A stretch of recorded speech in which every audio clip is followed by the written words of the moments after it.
Hello, everyone, and welcome back to Eyes of Saemyth. I believe it's session 24. Look at me, I'm remembering things. First session back from the new year. So, would anyone like to give us a recap? Whoever does the recap for the session gets an inspiration. Lav. Finally, someone fucking offering. I am the law keeper of the law. Hello! Last session, we got to meet 𝘏𝘪𝘨𝘧𝘐𝘁, I wouldn't call him a god, but kind of godlike. This dwarven man who had spent his years studying and learning and improving his own craft, immortalizing his form, his body, and his mind into a obelisk, one would call it, to assist in the need of any people who want it. We had a few conversations with him, one surrounding the concerns some of our party members had regarding the White Wolf, Lyre discussing more on his block in magic, and with a shared curiosity, both 𝘏𝘪𝘨𝘧𝘐 and Lyre were able to reconnect him to the weave through the ways of runology, or runic, I guess, magic. 𝘏𝘪𝘨𝘧𝘐 was kind enough to give us a few insights into our possible futures, possible paths, and also spoke to Ymir on her dom hand, which make and model made 𝘏𝘪𝘨𝘧𝘐 concerned. A type of technology that should be locked away and protected was revealed to have been caught in the grasps of the one called the White Wolf, making these people mechanic of nature, sealing souls into these forms, brutalizing what people once were. Spending a night in his humble abode beneath his temple, a few conversations were had, short conversations, and we set off back down the mountain. Making our way down, we encountered a deformity in the rock, something that caught our attention after seeing the, oh my god, what is the name? Oh, well, we found a woman who had been basically beaten to death, and seeing this, the party stopped, and Ymir sunk her dagger into the arm of whatever was hiding beneath the rock. And that's it. With that, we are getting straight into combat. Can everyone roll me initiative, please?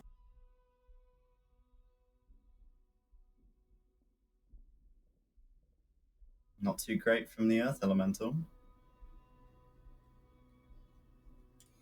Okay, starting at the top, we're gonna ask Kaiden, what did you get? It was 15. 15. Lyre. 19. 19. Sinza. 17. 17. Ooh. Oh, fucking hell. What on earth? What did I just do? Oh, God. Earth Elemental was just yapping It's at the us. secret! Sorry, that also helps that's me. a cool feature I didn't know about. Okay. And Ymir, what did you get for your initiative? Okay, I shit you not. That's a crit. Okay. Nice. Is that a 20 total, That is- or do you have a bonus? That is a 22. 22. Yum. Okay, so he's right at the bottom of the turn order because he's a slow asshole.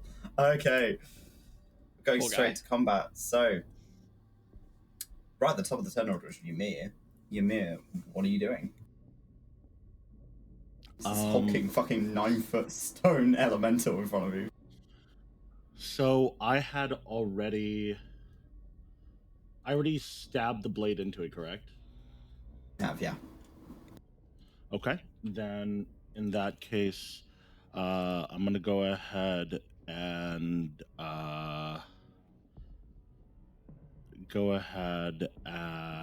with a 4th level. I'm gonna need to ask you to roll me a. Oh wait, hold on. Any creature with intelligence, choose a manufactured metal. I'm gonna cast heat metal at 4th level on the blade. Oh no. Okay. Burn, baby, burn. Let me. Yeah, she's going to do that. Okay. I think it's was it a dex save or is it con It save? is. If a creature is holding around and takes damage from it, the creature must succeed on a con save throw. Yeah, con save. Constitution save. And my. Damn. So that is a total of 21. Okay. Let's see. He takes half damage, doesn't he? Because it's still attached to him. Yeah. So let me go ahead and roll the fire damage. Burn. That's going to be 17, however you want to half that. 17. 9 damage. Okie dokie. So, maths. Oh god, the maths. I'm gonna get a calculator up because this will just make my life easier. I think it would be like 8 or 7, up to you. I shall do 9. Okay. 9. Minus 9. Perfect. Okay. Right. I have to manually take health points off. Here we go. Okay. So, what does this look like? What are you making this look like for the? So, having broken off the metal piece into this, what was this creature? It's a earth elemental. An earth elemental. She is going to go ahead and like hone in on that blade itself. She'll sort of like take like her holy symbol wrapped around her knuckles almost. They sort of clasp her hands together and sort of like concentrates on that heat by almost like heating up the symbol and focusing on the metal. Okay, so as you begin to heat up the metal, you can see it beginning to kind of like its arm is beginning to kind of twitch as it's responding to the heat. It doesn't emote in any way. It doesn't really have a face. But it's certainly you can tell it's uncomfortable by the way that it's moving. Are you doing anything else this time? Let's see. Give me 1 second. No,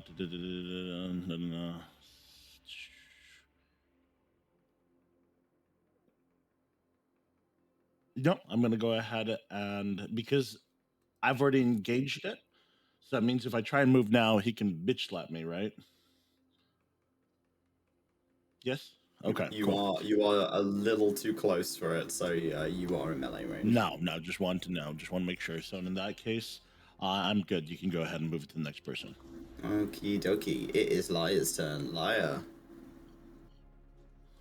Hi. Okay. I'm gonna be very dramatic because I haven't been able to do this in a very long time.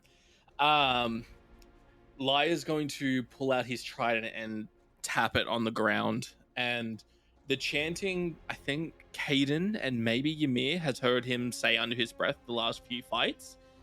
He's going to be much louder this time and sort of speak openly to the world. And you see wind begin to pick up around him. You see his skin almost begin to vibrate and some kind of aura begins to appear around him. As he says, ignored by gods, denied by fate, I cast off false gifts and shattered chains. From hopeless void, I claim the weave, for magic is mine, as you all will see. And he's going to slam down his trident and activate his blade song for the first time. So, Toby, to give you an idea of what that means, he gets a +5 to his AC. My speed increases by 10. I have advantage on acrobatics checks, and I gain a +5 bonus to any con saving throw I make. to maintain my concentration on spells. As he slams down his trident and the energy gives off, he's going to reach into his bag and pull out a feather and place it onto his trident. And you're going to see that the feather almost melts and etch into the trident and have a symbol there of it now. And I'm going to cast Fly at 3rd level. Okay, yum. How does Fly look? So, as he places the feather onto the trident, you see it sort of melt in and look as if it was beautifully etched into the trident itself. As you see him almost lead with his trident and you see him begin to take off, he is going to shoot up into the air and hover above the earth elemental, about 20 feet above him.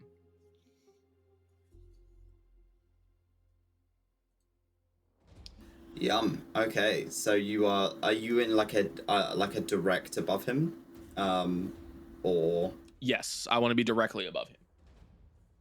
I will just stick you there. So I want to Lyre get out of is the way of now my big tanks. flying, fully kind of encapsulated by the weave now that he has been reconnected, and it looks sick as hell. Are you doing anything else this turn? No, that will be my turn for now, thank you. It's your turn. Sinza. Hello. Kind of standing there watching this all come about. Sinza's head just tilts up to watch Lyre as he just floats up into the air, and it's like just mouth agape for a couple seconds, and then she reaches back for her axe and she pulls it, and as she does, I'm going to activate my right please as she cuts along her shoulder. Yum. Roll me a d6, please, for damage. Oh god, 5 points of damage.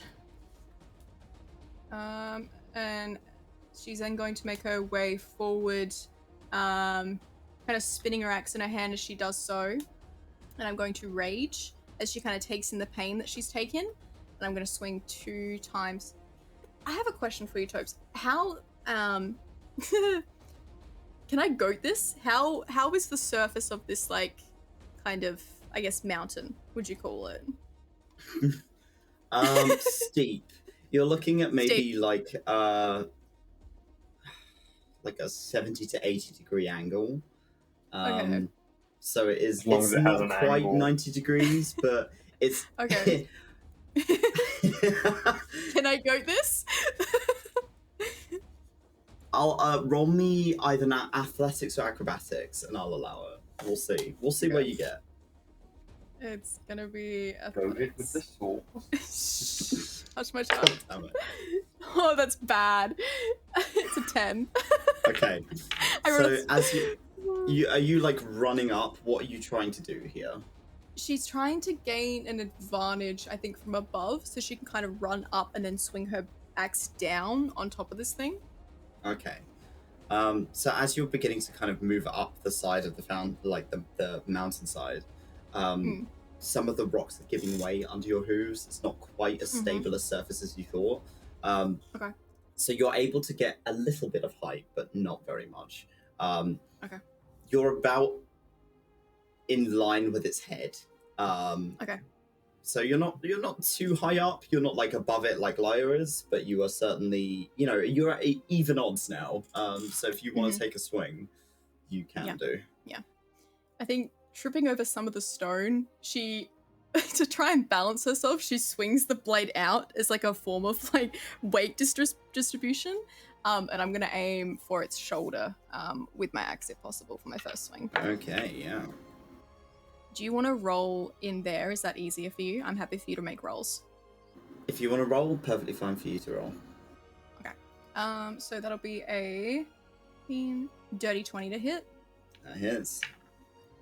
And 12 points of damage. 12 points, yum. Okay. I love that you picked up on that, even though I was muted, Toby. Thank you for that. No problem, King. A lip read. And Kind of hard not to lip read that. For my right. So that's an extra 2 points of damage with my right as well. Yum. Okay. Yep. And then she's going to do the same with her axe. So she kind of swings through the weight, distributing. She kind of, have you seen that guy who like spins the baseball bat and like spins it midair and then catches it? She kind of does that and then catches it and then brings it back to kind of backhand him with the other side of her axe.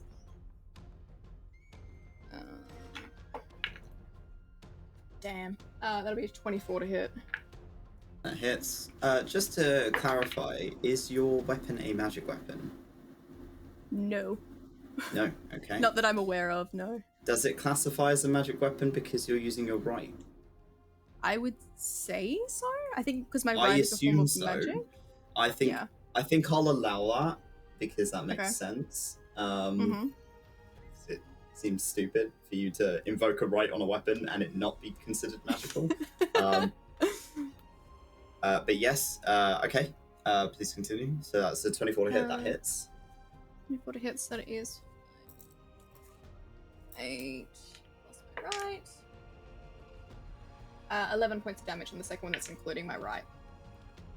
Okay.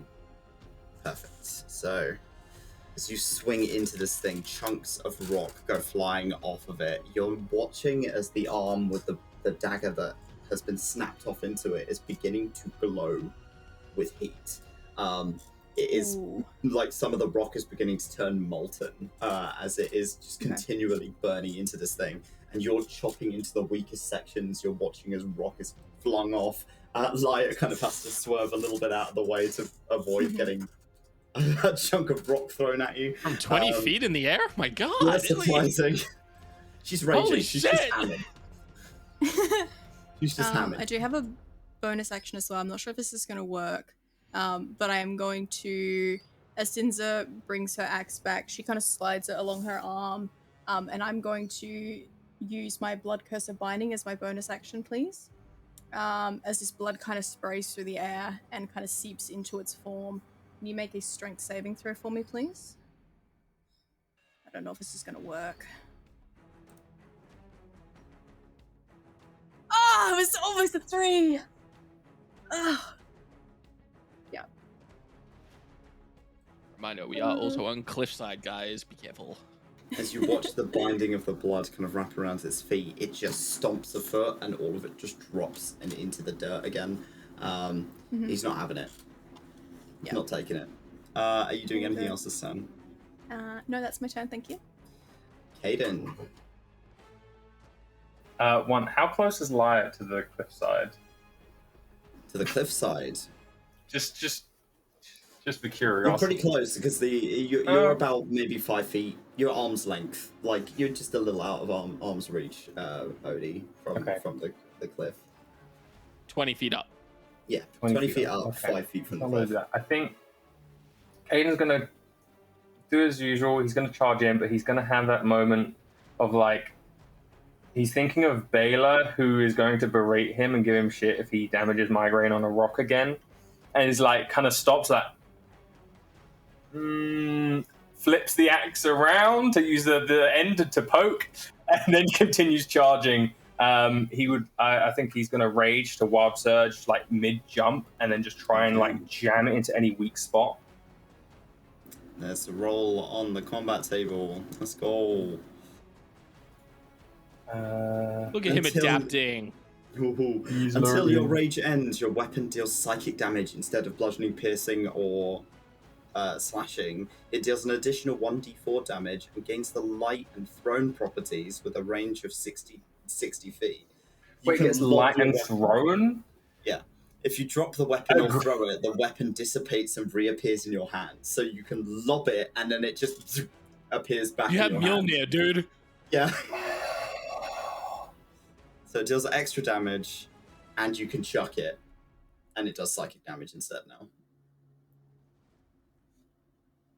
That's good. That's good. That's good. Just roll damage as a nat 20. Great. Let's go. Oh god, do you do it where it's, I can't remember, is it like roll twice or is it just double what you've rolled? It'll be double damage. Double check. Double damage. So roll your damage and then double the total. I rolled a 1 on that. No. So that is 10 points of 10 psychic now points. damage. Still solid. Yeah. Sucks for the Okay. net 20 though. How does it look? What are you doing to do this damage? I think as he's charging, I think he's going. Yeah, I think he will lob it. He's trying to remember part of the dance and stuff that like Lyre has taught him, and is trying to like remember like the beat of it at least to try and kind of repeat stuff in his mind to try and focus his magic. So he's trying to focus it into his weapon, and somehow it's got the magic like psychic energy. And he's just going to try and lob it. I don't know how the psychic energy would look. I feel like it's this more of like this kind of wavy, like heat wave that comes around the axe. Like it's kind of invisible, but you can see the distortion behind objects. As you lob it, the axe sinks in with this crunch into the stone, and some of the stone kind of drops off from the center of its chest before you kind of raise up your hand, and the axe just teleports back into your grip. And you can throw it again if you want. I have extra. Okay. I was gonna just leave it there and charge and basically just like run and just smash it in further, essentially into the golem. He's just gonna whack it in. He's just gonna have form like this palm to whack it, grab the axe, and just wedge it in. Okay. Let me. That's 15 to hit. 15 does not hit. You just don't quite have the force to wedge it in any further. Sprains your wrist. Yeah, it's just like, ow, oh, fuck. But you do notice, like, as you try and push it in, it just scrapes up the metal of the blade. So there is just this spark off the tip of the axe where you are trying to jam metal into stone, and it's just, yeah, it doesn't seem to do much. Okay. You do, however, watch as its head just kind of turns to look down at you. He's going to reach for some moss as his bonus action, but like as Eldritch looks at him and then just like, I think he's going to tap Ymir's armor with the moss, and then it cast bark armor. Bark skin. And that is gonna bark skin. That's it. And let it spread over. So Ymir, parts of the metal of your armor begin to sprout flowers and grow this kind of almost like warm bark-like texture over the top of them. I'm joking, sorry. Yeah. The moss is back! Firewall! I'm joking. I can't remember your AC, but if it's lower than 17, it's now 17. 16. So 17 now. So the target's AC can't be less than 16. So if it's 16? 16 or lower than 16, it can't be anything more than that. Or less than that, sorry. I don't know why mine says armor class of 17 on D&D Beyond for some reason. I have an AC of 19. Oh, well, never mind. Listen, I respect that. The monster's growing all over me. I'm feeling it's like a safety blanket. It's shock absorbent. It's fine. What do you mean shock absorption? What the fuck do you mean by that? It's soft. We're going on to the elemental's turn. The elemental is going to be looking at Kaiden. Oh shit. Oh god. You're gonna watch as it moves one of its giant hands, specifically the fucking molten one that Ymir has started to melt its way through. Extra damage for me. And it's going to try and grab hold of you, Kaiden. I need you to make me a strength check, please. Or strength saving throw. Strength saving throw. That's going to be a 23. Okay. So as its hand kind of moves towards you, you manage to kind of grab hold of its fingers to stop it from wrapping around you, and you are just push it back. And it looks down at you. It seems like it wasn't expecting you to be that strong. and it's going to use its bonus action to take a couple of steps back, and you watch as the earth around it on the side of the cliff face begins to mold, and it just steps back into the cliff. Suddenly, this thing is gone.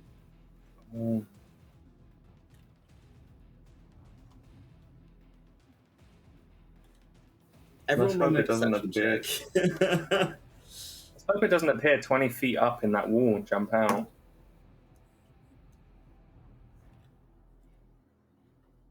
17. 17. 10. 18. 10 Fuck. and 18. So everyone other than Sinza, you watch as this kind of lump begins to mold its way through the cliff face, and it is moving to flank. You're watching as it's trying to get behind the three of them that have flanked it on that side. So you're seeing this kind of shape in the stone here, before it pops back out of the stone. You notice that none of the stone is disturbed as it moves. It just kind of seamlessly walks in and out. But it is now behind you, Kaiden. On the boa. Uh-oh. Ymir, I'm in danger. do you want to roll your heat metal damage? Yeah, hold on. I have a question, clarification. So because he's already engaged with someone else, do I still get an opportunity to attack on me if I decide to move out of the range? Yes? Yes. At this point, technically, you would have gotten an opportunity attack when it fucking left. Actually, all three of you would have. Odie, you're just a little bit too high. But if you'd like to take an opportunity attack against him, you are welcome to. I think my axe is still stuck in its torso. Yeah. He's going to try and kick the axe in further for it, I guess. 14 doesn't hit. Nah, that's not going to hit. That's a 10. Nope. Let me see. 17, 18, 19, 20, 21, 22, 23, 24. Let's give me 24. Yep, that hits. Okay. He gets a fresh little batter swing right on the legs. Let's see. Okay. Yeah, it's that's gonna be 8. 8. Yum. Okie dokie. Okay. You don't have Sentinel or anything, Alright. do you? Me, Sentinel, I do not. That's for the next build. That's for... Good to know. I'll keep that in mind. Okay. So it's my turn now? Yar. Okay. So I'm going to go ahead and ask you to make me a con save again. Yep. I'm still concentrating. Oh, that's a fail. That's a 10. Okay. That is going to be 17 damage. 7. Ooh, And okay. Clarifying question, because this is an action and it's a concentration. Can I do a bonus action spiritual weapon because it's something I just conjure up? It is not something I need to concentrate on. Because you don't have to concentrate on it? Yes, you can. Okay. So seeing as how I sort of immediately track it, casting heat metal, I'm going to go ahead for a moment, sort of take my hands clasped over from my holy symbol, and I'm going to go ahead and sort of almost like clasp my hand out, like raising it open, almost like, you know, you ever have like rubber bands in your hands, you stretch it out and there's this sort of like string that sort of comes out, and I'm going to sort of formulate and tie my fingers together and then shoot something out, like a sort of heat of light, conjuring up a shiv, like a little dart thing, almost modeling the knife that's stuck in it. And I'm going to go ahead. Where are you and summoning him swing to? it. And I'm casting this at a second level. I just meant to get that. Where are you summoning it to, Jade? I'm putting it behind it. There you go. Ah, yes, it's a mace-looking shiv. Yes. It just gives me a I can't token tell the difference. I'm blind.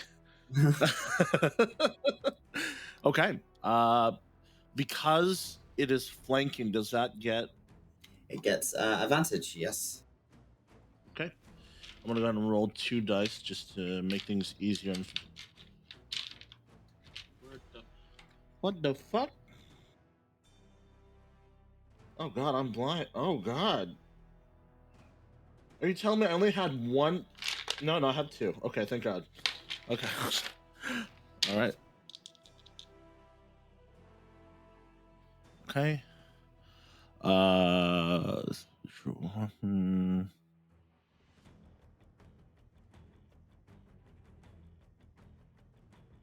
Does a dirty 20 hit? Dirty 20 hits. Okay, so I'm gonna go ahead and roll that, and that is going to be 9. It is 9 force damage. Force damage. Okay. Right, this thing's not looking too hot, but it's still upright.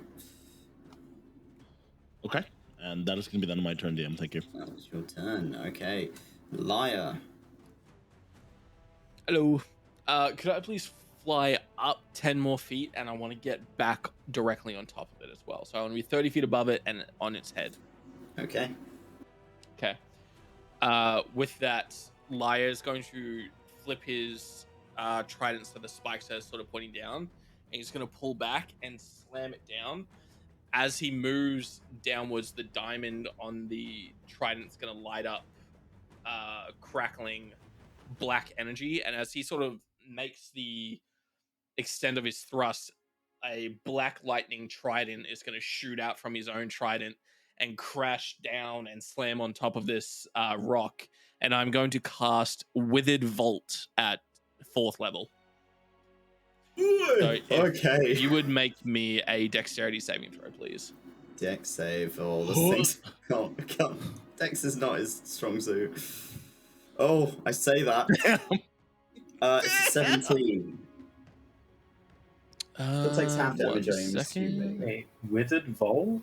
I believe so. Yes, it does. Yeah. Half damage. Silvery barbs. I'm joking. No, fuck. That would be I so didn't good. take it. I felt bad. My rage is too powerful. Be glad you succeeded. Fucking hell.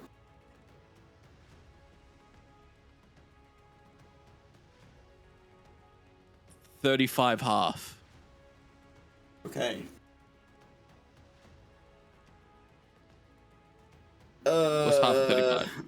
15, 17. 17? Yeah. 18. Um, I'll go with 18. All right. Yeah, 18 points. Oh, of damage. fucking hell. So this Jesus. black lightning shoots down and cracks along the entire rock, and Lyre sort of pulls back, and he's gonna float diagonally behind it, so up towards those bushes a bit more. So these last 5 feet of movement. Okay. So move up a bit. Upright. There. Yeah. To the right. Right. That way. Perfect. Yeah. Okay. Bonus Right. action. Can I cast a Cantrip. cantrip? Yeah. R. Okay.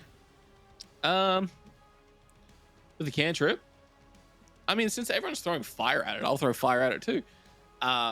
Lyre will move his hand back and throw it down and cast Firebolt. Pew pew. See if I can hit this thing. Yeah, +8, 17. Just hits. Meet and beat.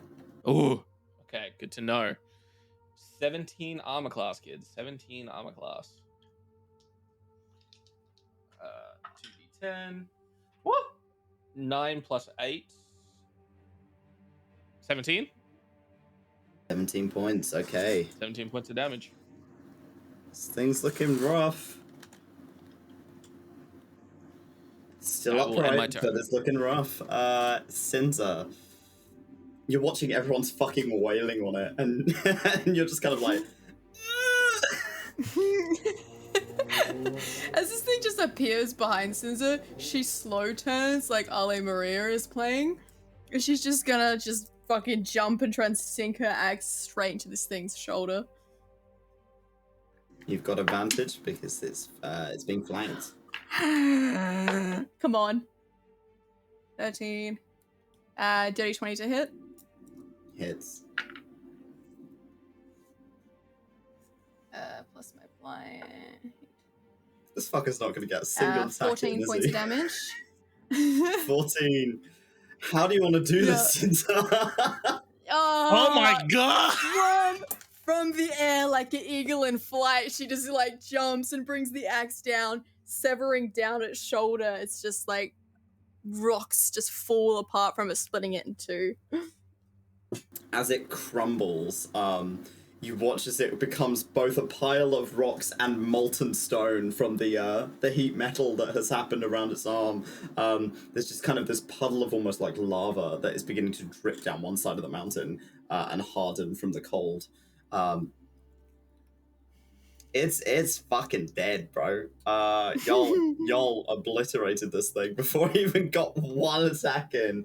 Oh, fuck me. But congratulations, you did it. It falls apart and it is very much dead.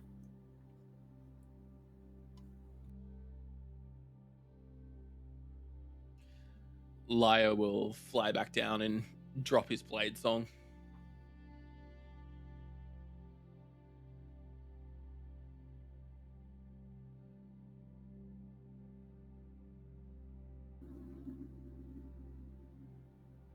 What's up, Jay? As you're a loot goblin, I'm going to go ahead and see if I'm going to go ahead and take a shiny rock. Do it. You're gonna steal the This thing is rocks made for of crafting. rocks. Give him to Kaiden. Well, yes, I'm gonna give Kaiden the rocks. I just want to see if there's anything there of value, like Okay. shiny Oh, shiny Ymir, rock. I'm bearer gonna go of help rocks. Ymir. or like ore, you know. I don't know. It's an earth elemental. Roll me an investigation check then, please, Ymir. Shit. Not bad. That's 7 plus my investigation. That's gonna be 14. It's one of my low Okay. rolls. You find that, like, nestled between some of the rocks, you're seeing sort of chunks of ore that this thing has picked up from moving around inside the mountainside. You're seeing bits of adventurer ? That have been picked up as well from where it has mashed it and stolen things from people. Probably unknowingly. This thing didn't seem particularly intelligent. But you find a large chunk of silver that could probably sell for about 400 or 500 gold, and a very small kind of pouch with a couple of gold in it. So you're looking at maybe about 10 gold pieces in it. There's also a lot of shiny rocks. Kaiden just I'm shoves. going to collect the shiny rock. Kaiden, you pick up a piece of this kind of white stone that looks quite similar to the mountainside. It's kind of crumbly, almost chalky in texture. And as you flick through your little book and have a look at it, it's a chunk of limestone. Oh, Like it. okay. I will collect them. These takes like limes. That didn't taste like lime at all. Oh god. I'll put it away. Sinza just brushing rock out of her fur. She puts her axe away and she kind of claps Lyre on the back. Picked up some new spells, I see.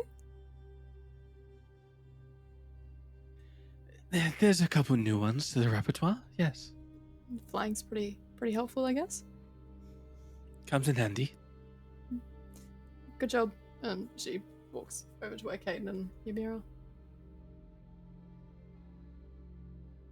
You don't have too far down the mountain now for you to reach the base once more.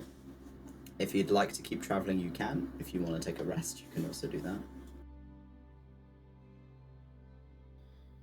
Kind of Shall we shat through that continue? encounter, so I mean, like, you're fine. One thing I'd like to do The DM will remember this. is the knife still there, or is it gone? Like the piece of it? The knife is there, but it is melted to shit. The blade has just kind of melted across some of the stone, so there is this twinge of iron that is coating a layer of some of the stone from where it has just turned molten. Okay. How? This is just my question. How did we get really any? So did we get far from the little shrine area that we came from? You're quite a few hours away now, yeah. So I'm you just gonna go ahead and do a simple now thing. Travel down. Just take the thing and just place it down. Just like try and stab it to the dirt, almost. If I can. Kind of, yeah. You got enough of a Yes. blade that you can do that with it. Yeah, and I'll leave that there. Pick a piece of limestone, lick it, find out it's not lime at all. Yeah.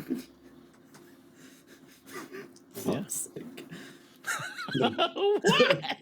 It's just like horrid. Terrible. Tobias, I have a question for you. Yeah. We, I believe, are heading towards the church. I think Lyre wanted to go to the church and do some like god stuff. You wanted to go to the sanctum, yeah. The sanctum, yes. Is the, I guess, door into the I'm not sure what it's called. City. Into the city. Is it on the way? Is there a way for us to access the church if we go that way? Or Yeah. I guess it's also You up can to the go party through the about how we city. want to do this. Okay. You now have access to get in, but you're also going Mhm. to need a title. A party name or individual titles? You need individual titles and or Okay. a party name. Shit. Part of the custom is that you announce your title, as 𝘏𝘪𝘀 told you. You announce your title in order to be allowed into the city. Okay. We can do individual titles, I think. Until we work out a name.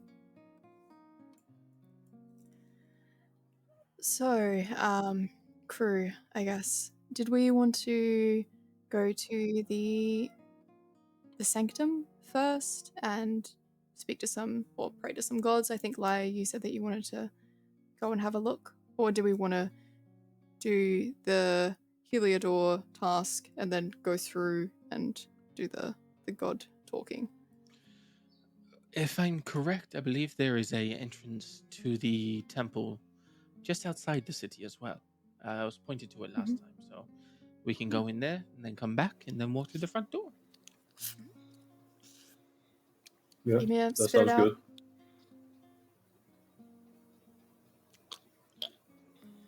Oh my god. Ymir, What was Ymir, that, sorry, Ymir, Kaiden? Ymir, Ymir. Uh-oh. Sinza I'm helps gonna Ymir. punch him in the throat. Wait. Roll me melee. You punch in the throat. It's like they do that, so it's just like a in the fucking right in the One throat. knuckle. God. Oh yeah, wait, no, I'm down. Just roll to hit. I'm sorry. I like Roll for to it to hit, happen. please. Nat 20, please. Was it a crit? 19. I just need to see. It's like +7, so You know, I think that hits.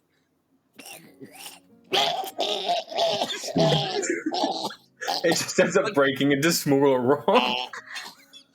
Like she was even choking, she's trying to spit it out. And now you she's thought she was- choking. Oh Yeah, no! now she has Oh, So, It is now immediately She just does fucking the oh highlight. fuck! Do it again to get it out. Roll to hit again. For fuck's sake. It's like a 22 to hit. Yeah, that hits. How much damage does your unarmed strikes do? Oh no! Oh my god. Probably a lot for what it is. Oh my god. 5 points of damage. So 5 10 points. points of damage. So there's 10 points of bludgeoning damage as you have punched Ymir twice in the throat. Ymir, you're very winded, to say the least. Spit out the rock. Oh wait, I've got a better idea. Wait, open wide, and he's going to try and use the thorn whip to like grab the rock. You get a cantrip inside her mouth. Yeah, just We not say it he's like wondering if he can do it gently and just be like, and grab the rock and. I think it's already out. Is it out? Yeah. Oh, never mind then. It's already out. I won't do that.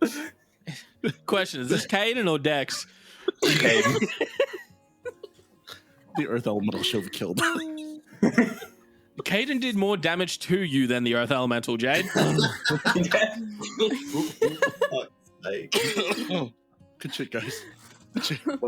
Well done, kids. Okay, so with that, you begin to head down the rest of the mountain. Again, it's a couple of hours, quite a few hours actually, trek as you're making your way down, but you're not too far from the base now. You can see the surface of Sith from where you are.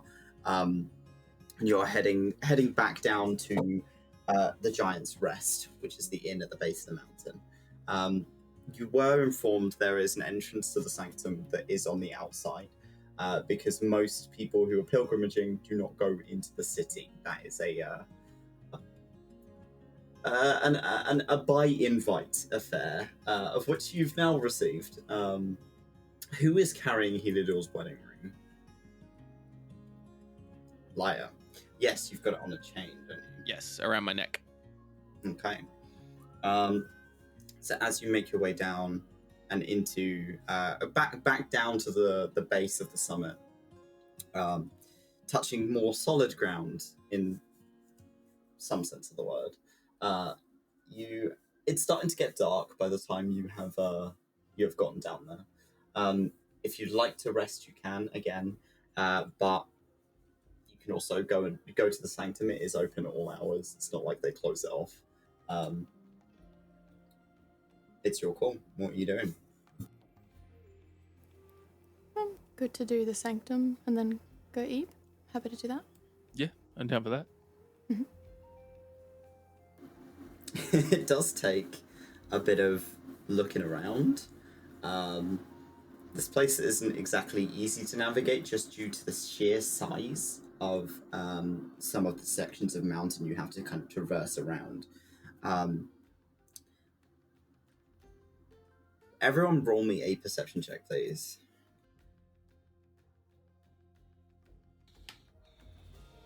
Not one. 9. Struggling to see things. 16. 16.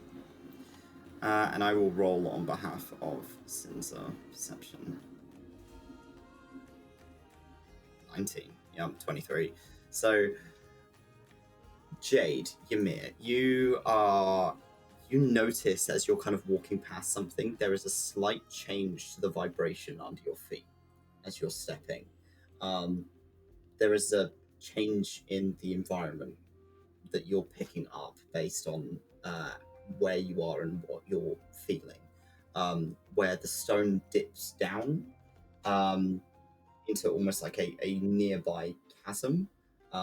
You're feeling the kind of the echo almost. And Sinza notices this as well, kind of turns her head and can see this kind of dip or down.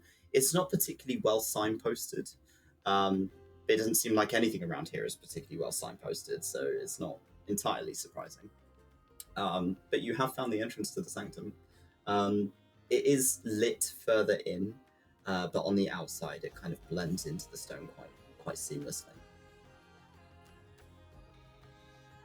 Okay. I think Ymir would let everyone know, just sort of by gesturing towards what she's noticing. I don't think she's very verbal at the moment, considering that she just got punched in the throat twice. It's been a few hours. Yeah, I think she's more of like, she'll probably like look at the party and be like,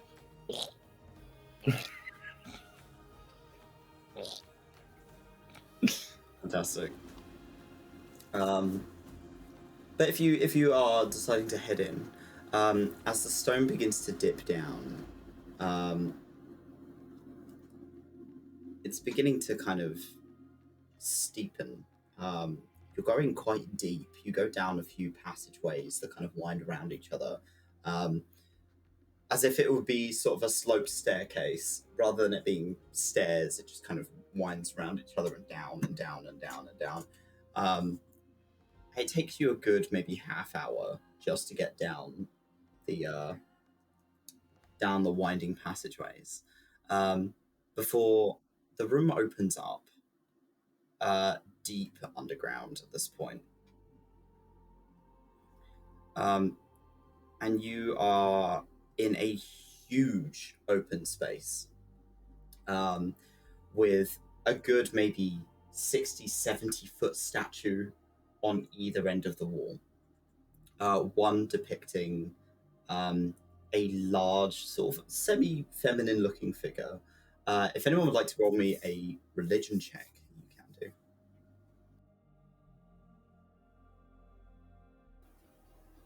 10. Natural 20. 16. 16 and an 11. Okay. So both Sinza and Lyre recognize that to be the depiction of the 𝘏𝘪𝘮𝘀, the creator of everything. This large figure with 6 arms, a masked face, carrying a different item in each hand, barely dressed, but she has, or they have, no concept really of gender. They're gods, you know.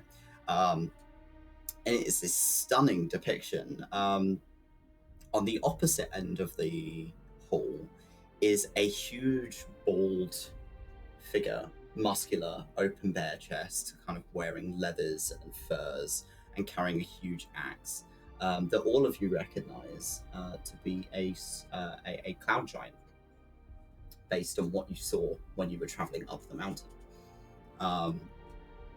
And then in smaller shrines, still a good maybe 20-30 feet tall statues of every known member of the Divine Order is scattered around the room, lit in braziers.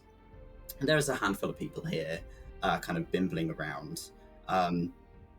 Those of you who are looking closely as you kind of step into the room, there's a handful of small fountains dotted around, one of which has no water in it. But all of them are laid out on different sections of tile. And focusing on the tile, it is showing you a map of the world.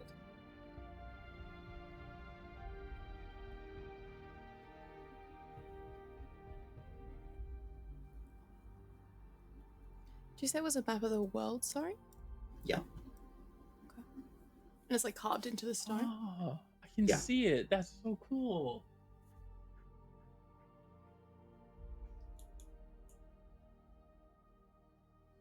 And there's other people in here by the looks of it. Yeah, invited? there's a handful of folks. It's not quite as busy as you were expecting it to be, but then again, it is quite late in the evening. Okay. Lyre will sort of turn to everyone and just, well, take your time, see who you would like to see, and we'll reconvene when you would like. We can meet back here. See what you want to see. What? See. Fuck. See you later. Okay.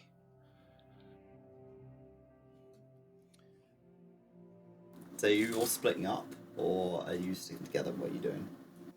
I think believe we're Kaiden's going to splitting pinball up. off. Yeah, Kaiden will pinball off. Mainly because he's distracted and like, ooh, this place is big. And then he Pretty. realizes everyone else is gone. He's like, oh. Or just keeps wandering. Well, I mean, Lab, Who's this was going your now? original idea. Did you want to lead the charge? Yeah, I can. You go, girl. Sinza walking in these, I think, slow paces, her hands tucked into her pockets. She's looking at each of the, I think, depicted statues, looking for some kind of familiarity, I think. She's looking for 𝘍𝘪. She knows that her brother had some connection to him at some point. Slowly making her way, looking for him or them. As you walk into the room, you feel something tugging in the back of your head, as if you're trying to recall an image that you can't remember. It's just sort of this disconcerting feeling of, I know I'm missing something, as you're looking at each of these statues. I need you to roll me a religion check at disadvantage. Okay. Can you roll it for me, please? And indeed. Religion. Oh, that was a single. Religion again. Disadvantage. Oh, wow. Oh, Disadvantage was an 18 total. So, as you're kind of focusing around the room, you see a figure of a masculine sort of looking person carved into the stone with a wolf's head. They are wearing an exorbitant amount of fur, kind of armed to the teeth, kind of looking person, with a large bow that sits from kind of shoulder to hip. And it begins to put together a piece in your mind as you're looking at it. You're like, that's 𝘍𝘪, god of the hunt. One of his children was 𝘍𝘪. So you begin to kind of make your way over.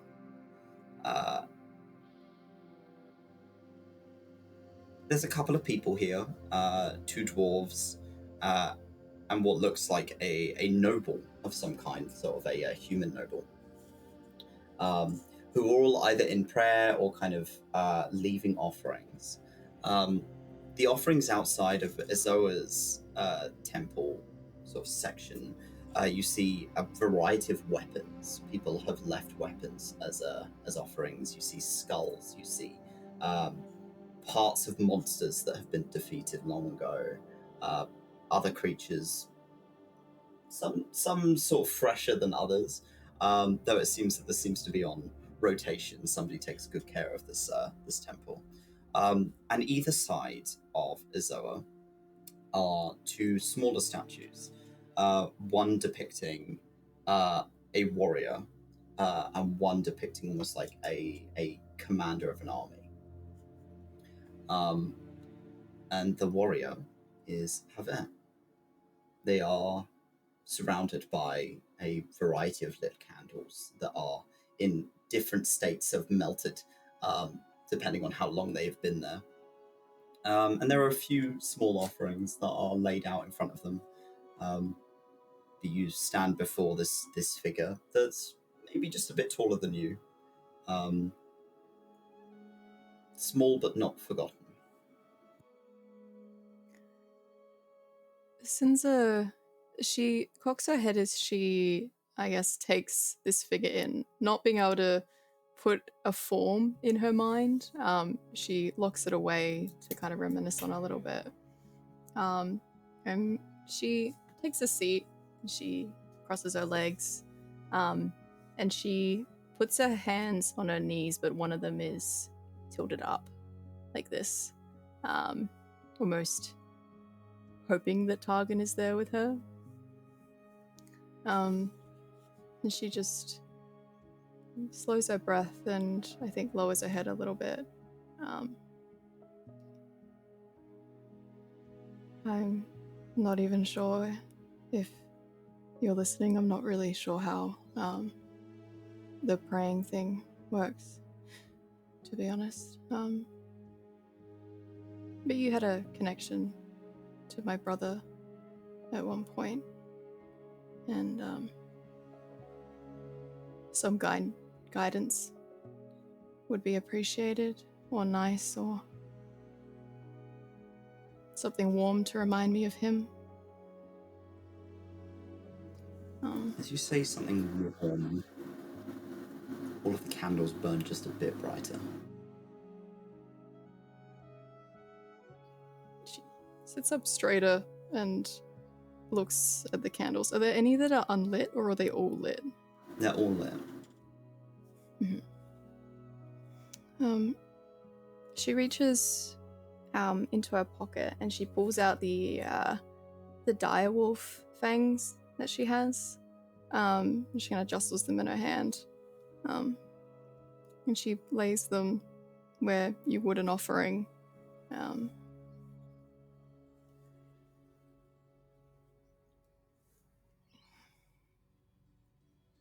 She just, I think, takes in the space. She's just watching these candles as they flicker, light kind of splashing across the figure.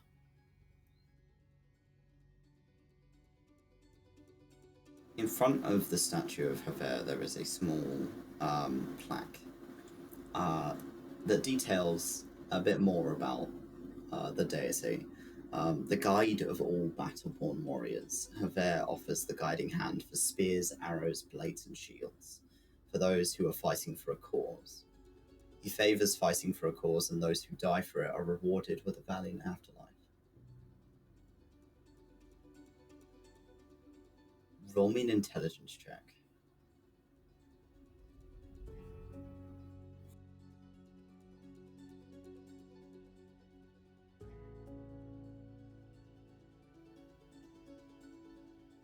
$15? If Targan is here, Targan didn't die fighting.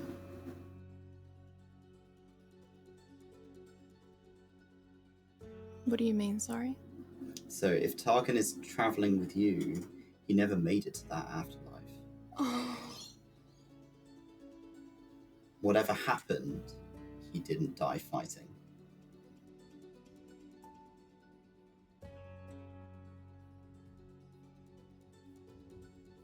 As she reads over the plaque a few times, and as the weight of what it truly means sinks into her, her head snaps up to almost try to make eye contact with this figure.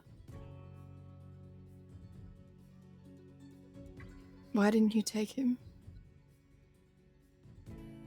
Was he not worthy? The candles blow out.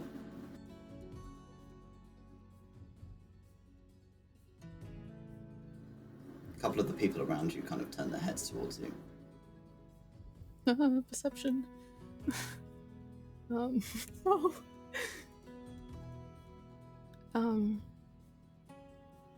Sinza pulls her flint and steel from her pocket, and she slowly gets up, and then she moves to sit closer.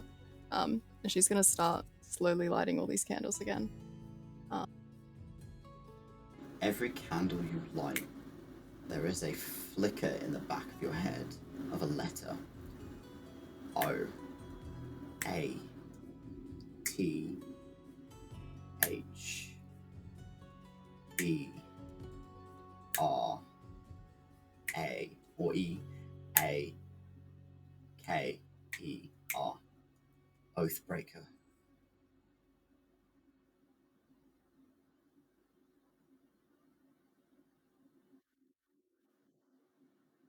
Why? For Get no what? response.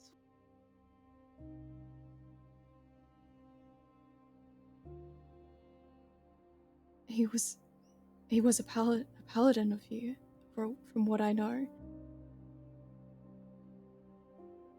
Why would he break his oath? And she's speaking more to herself now to, I think, try and process more. And God, she wants to dig for it. She wants to try and process it in her mind. But she's in a place of worship. No. Okay. She's in a place of worship. She's not risking that.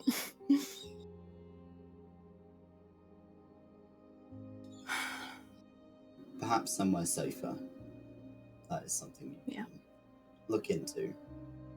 But for the time being, the only term you get from 𝘏𝘏𝘏 is Oathbreaker.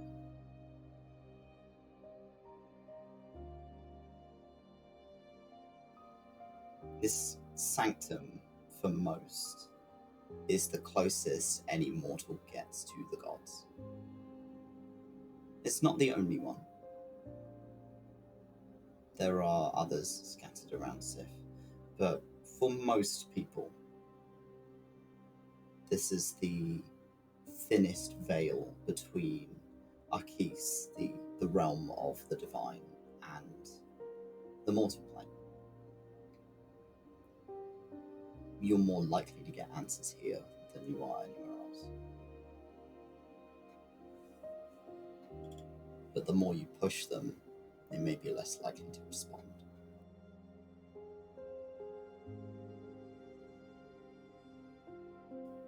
She opens her palm again, more for that comfort that possibly Targon is here, and as much as it hurts her to know that he's following her because he broke his oath, she leans into the warm comfort that the thought of him being there with her provides. He'll never be with you, even in what he is now. You recall what other Asmoths have told you, including Ymir, in that when somebody follows you, it's because they have unfinished business. They attach themselves to a mortal soul. Sometimes it's because you've killed them and they're pissed about it.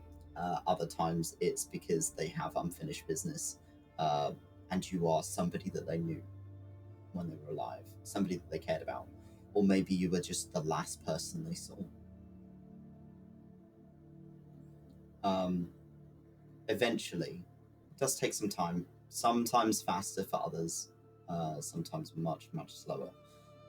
But after a while, they will pass on to an afterlife, eventually. And leave behind almost like a tally mark on your soul that Asmoths can see. So you can tell when you've lost somebody, or an Asmoth can tell when you've lost somebody and they've eventually moved on. Whether it be that their unfinished business has been dealt with, or they don't think you need them anymore. Targon's hanging around you for a reason. Did he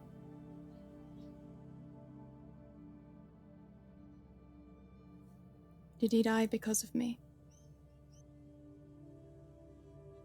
Any candles you did not light on their own.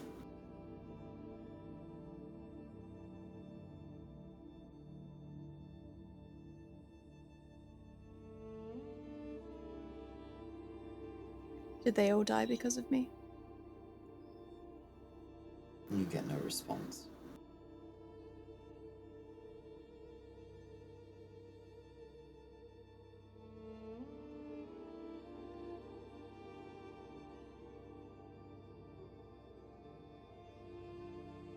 You were told it was a displacer beast, so Yeah. why not? Why did she live though? Or how did she live? Was she even there? I have so many questions. Sinza leans back where she's sitting. She plants her hands into the dirt or into the tiled ground.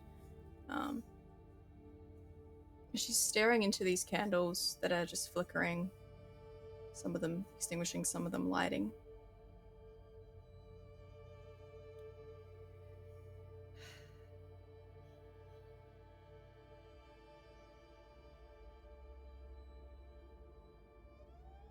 I want to be closer to my brother. To have some kind of understanding of who he was, what he was. And I thought coming here You may have more answers. You may allow me some small piece of him. But for him to break his oath from a god, for some reason that I can't remember and can't place, I didn't take him for that.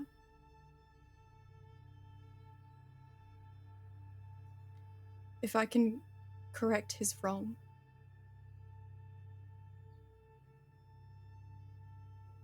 would you have me?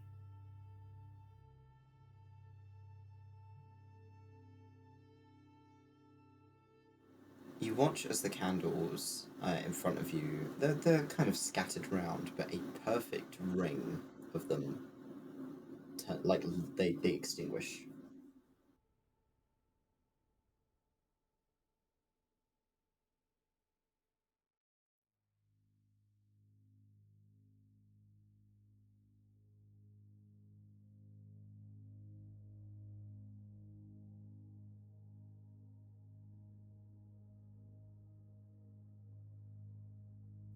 I will make an oath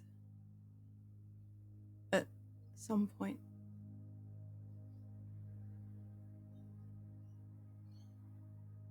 When I have more control over everything.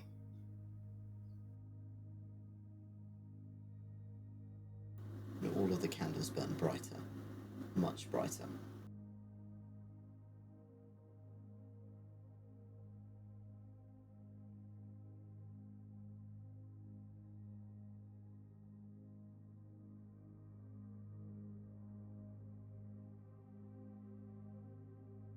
Yeah, she falls silent. She's just staring.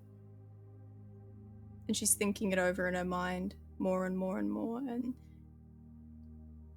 is this something that she wants? Yes, she wants to be closer to Targan, to have a better understanding of him. And she just lets that thought weigh on her as she sits in silence. I'm going to move to someone else whilst you are in contemplation. Who would like to go next? Who's doing what?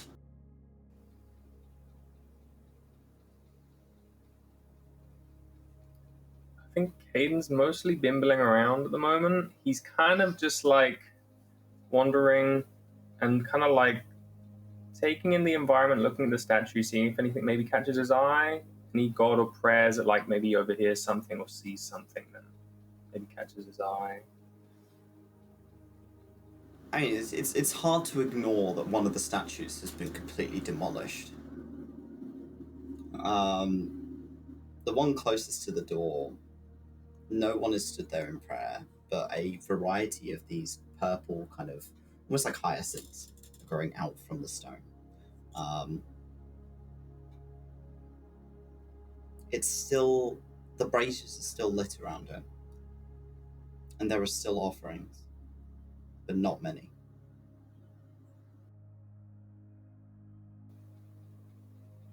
But there's no one at the moment anywhere near it. No one's near it at the moment, no. There are 4 smaller statues that have been shattered around this larger figure as well. Can I go closer to it, see if I can expect like a face or anything that might be something recognizable? Roll me a religion check. So nat 1. It's just a lot of broken up stone. It's difficult for you to tell. What's a rock? 4 child statues and 1 larger statue that have all been shattered. Whoever broke these made it so that they were difficult to tell what they were. It's almost like people wanted them to forget.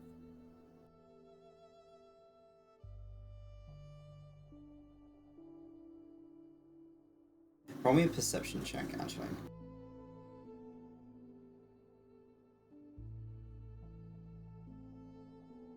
That's a sheet.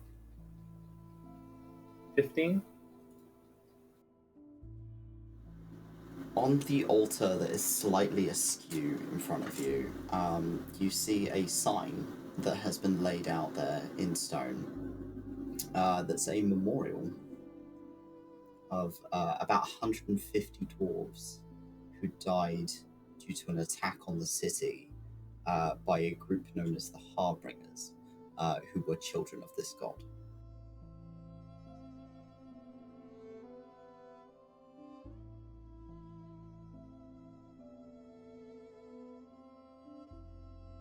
It's just very short. Does it detail anything else about the attack?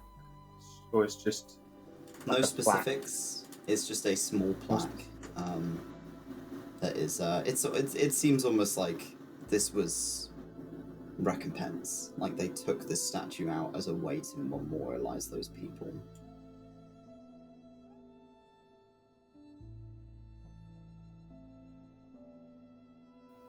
Is there anyone that looks like they, I don't know, like, not just like someone just coming to pray, but someone that like works here, or someone that's like a priest or anything? We see a red-headed dwarf just up here from you, who is dressed in sort of white with plate. Almost looks quite like a cleric with a large shield sitting over her shoulder. But she is, you notice that she's kind of picking up bits of stone and moving them out of the way from the floor. So she's almost like trying to tend certain sections of these statues. Alright, I think I'm gonna go over to them. Okay. Kaiden is curious. You make your way over. Excuse me. Hey, hello. Sorry, I don't mean to bother. It's just I'm kind of curious about that statue over there, because all the other ones are fine, but this one's been destroyed. Weirdly enough, you watch as she kind of brightens up. And she kind of puts her hands on the strap of her shield, and she's like, "Oh, come with me." And she kind of gestures for you to follow her back over towards the statue. Okay. And you see she's got a little stone name tag. Okay. Says, "Hello, my name is Eli." So clearly she works here, and she's just excited to be able to do her job. So she's just like, "Oh, wow, okay, yeah." So she kind of bimbles over with you, and she puts her shield on the floor, and kind of looks up at you. You are significantly taller than her. She's maybe about 3.5 feet tall. She's quite small for a dwarf. Maybe she's quite young. She does have quite young features. She's only got a bit of stubble coming in rather than a full beard. And she kind of looks up at you and goes, "Hey, this is well, when the city was attacked about 102, I think, years ago now, we decided that the temple for 𝘞𝘪𝘨 should be removed. The father of warp, he's the Twilight, as some people still refer to him as. He was worshipped by many metahuman communities, regardless of race. 𝘞𝘪𝘨 is the divide. He's the being that split the mortal plane from Saemyth, the plane of spirits. Adin, the below, and Akis, the above. They're believed to be the creator of the parasitic magic known as warp, bent on the corruption of the known realms. It's not a good thing. They were once known as a peaceful and quite guiding deity, but have since lost themselves to their own creation. They are warped beyond repair. 𝘞𝘪𝘨 holds a disdain for most people who do not align themselves with inhuman races like werewolves, vampires, other creatures that were made by these sequestered gods. Their kin in the Seven abandoned them when they began to fall victim to their warp. Those that follow them are known as Twilight. They used to go by a group called the Harbingers until the start of the new era, about a century ago.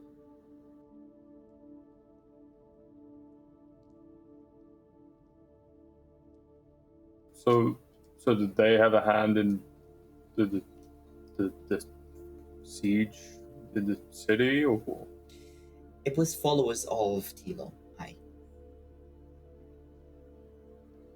I wasn't born then, so I don't know. But I know there are still quite a lot of people in the city that remember what happened that day. Well, there's still offerings out, so I'm sure people still come and offer. She kind of pulls a bit of a face. Some people still leave offerings quietly. Usually when it's quiet in here, in the dead of night, people will come in and leave a little offering for themselves. Some people still believe that 𝘏𝘏𝘏 is the good god they used to be.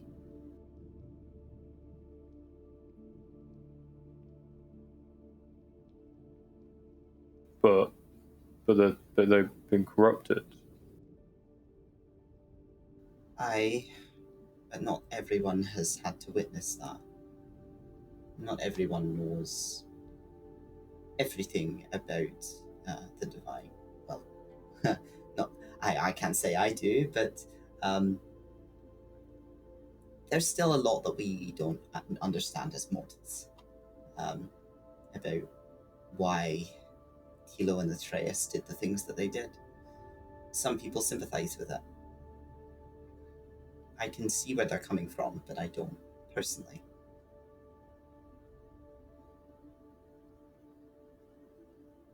This statue was supposed to be of two, of the sequestered two. But before they could finish building the statue of Atreus, they decided to remove it.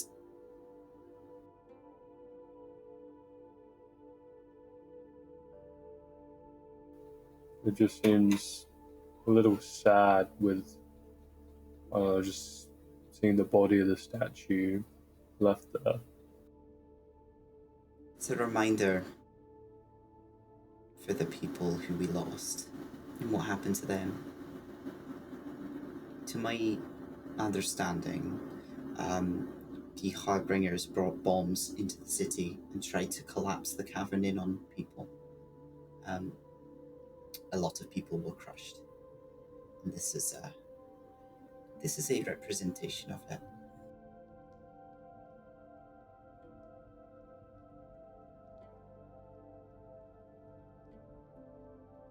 You seem to know quite a lot about. Well, I don't know much about all the gods, but do you know anything about magic ink rocks? She kind of looks at you like, huh? As if that seems like new information to her. I feel like he's gonna go into like his way of explaining deep dive and maybe jump to someone else while he is now He's going now on trying about to explain that. what he's regurgitating the info, which might take a while. Okay. Ymir or Lyre, are either of you doing anything? Yeah, I don't really know because Ymir is a person of faith. Well, not a lot of faith, but they're seemingly get their magic from elsewhere.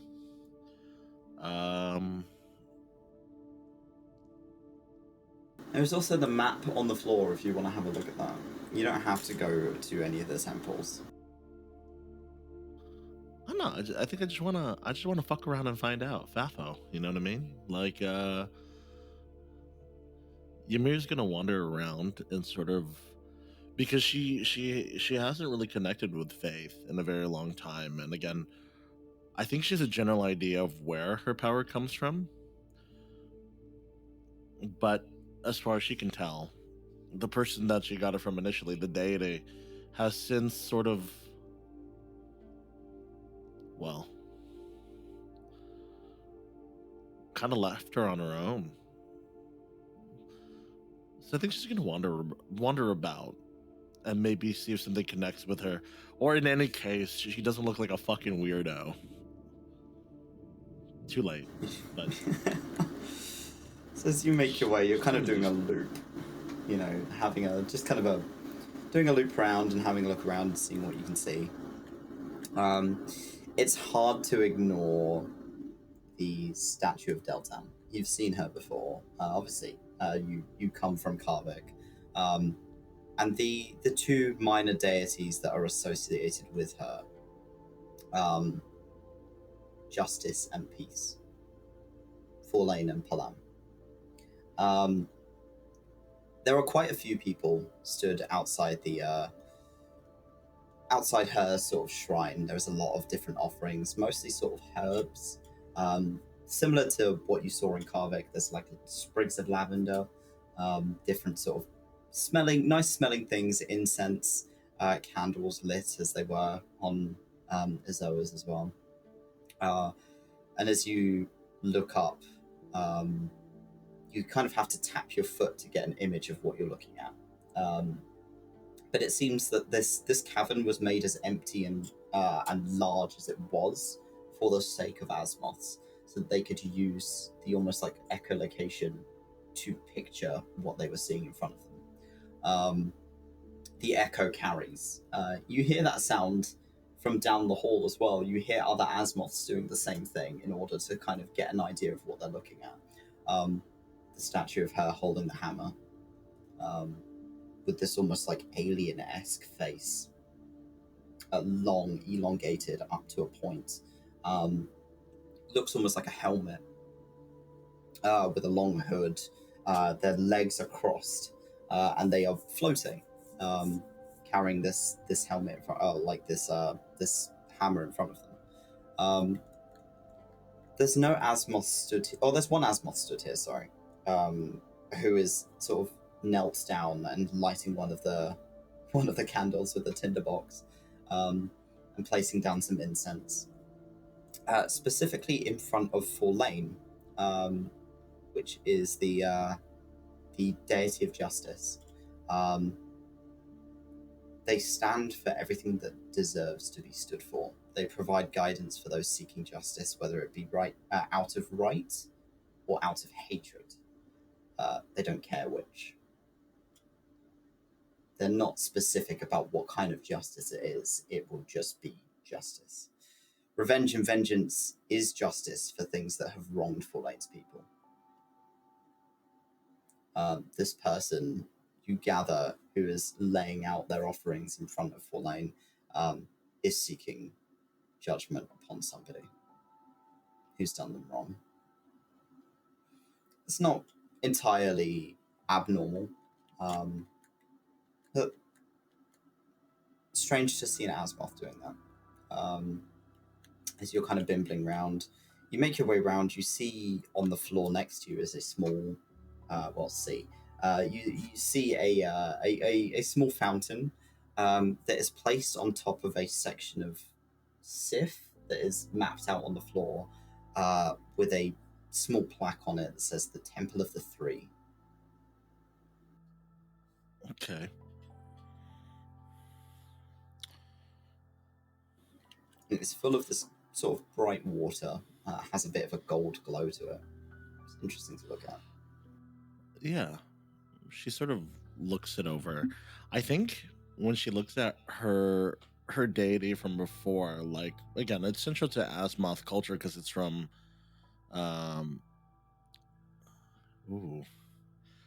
I don't think she can bring herself to look longer than she should, because it's sort of kind of the last introduction they had was more of a goodbye than anything else. And when she looks at her, there's not this spite, there's this sort of discomfort, because it's almost sort of like the relationship that she had with her deity is now the same relationship she probably has with her own mother. And she doesn't like that feeling. She'll try to sort of turn and look at look at the shiny thing. She's a simple Asmoth. She likes shiny things. But she was never a normal sort of Asemoth by any means, whether it be through unparalleled curiosity, unfortunate need for self-sacrifice. So when she sees an Asemoth doing something very not Asemoth-like, she's gonna get curious, and she's gonna like toot go over and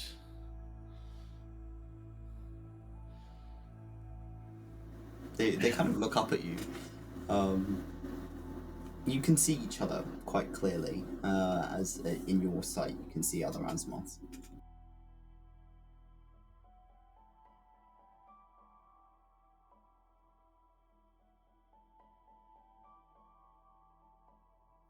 looking for vengeance or looking for justice. You see a very dark-skinned young man, with kind of a tight cut sort of curls on the top of his head. He's wearing sort of the long white robes that most Asemoths generally wear. It seems to sort of a standard kind of clothing. And he's looking up at you from his knees on the floor, looks back towards the statue. Vengeance.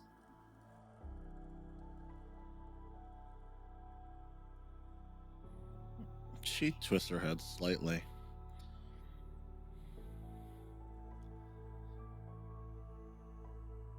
If you don't mind, for what purpose do you seek vengeance?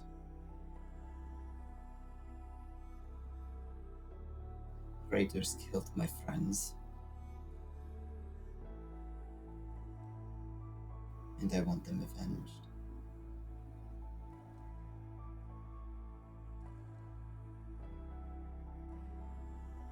She nods.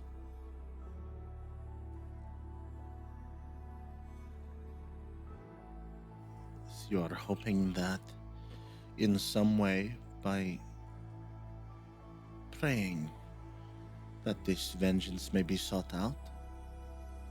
Or is it something you plan to do yourself? I pray that 𝘏𝘏𝘮 gives me the strength. You can see he's got a mace on his hip. He's armed. A few feet back, you can feel a presence shift. Sort of a young elven woman with sort of cropped blonde hair, wearing similar clothing to him. You kind of turn on your hip. You can see her kind of waiting at a distance, and she looks over towards you. You can gather that's probably his top hand.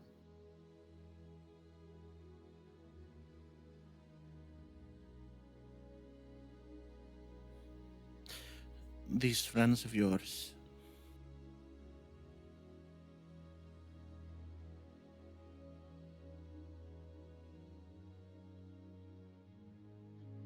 are you willing to lose yourself to attain that vengeance?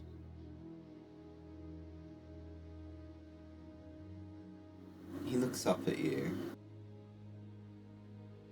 He's got these bright blue eyes that are split into 4 pupils each, almost like a clover in his eye, as he looks up at you. What is your name?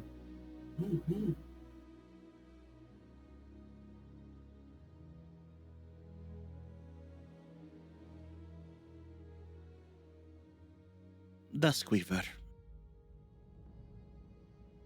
Then, Duskweaver, I have already lost myself.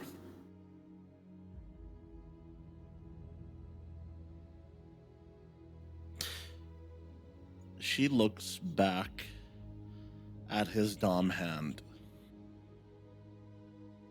Not yet. He follows your gaze.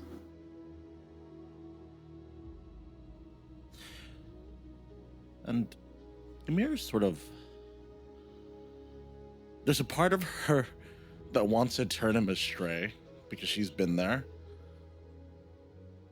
but she never really had the choice presented to her. It's sort of something that she just sort of followed under her own.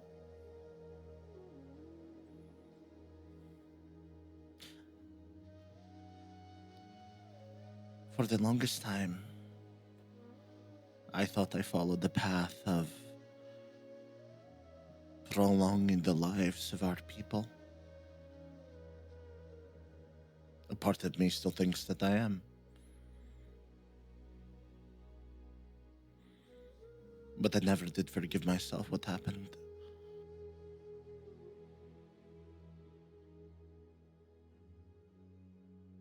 I have killed. And the part of me liked it. As a cleric, I was taught to preserve life.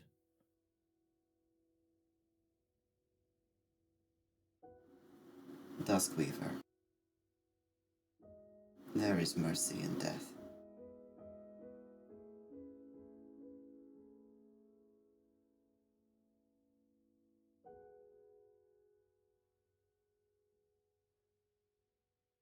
Not in mine.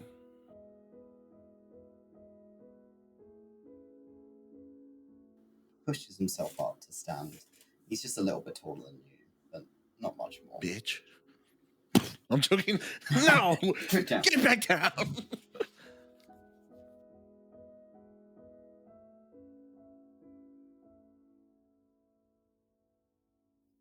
I wish that in your pursuit of vengeance, that you find healing in the end, and that you keep that one close. My wife and I will travel to the ends of this earth to make sure that vengeance is given.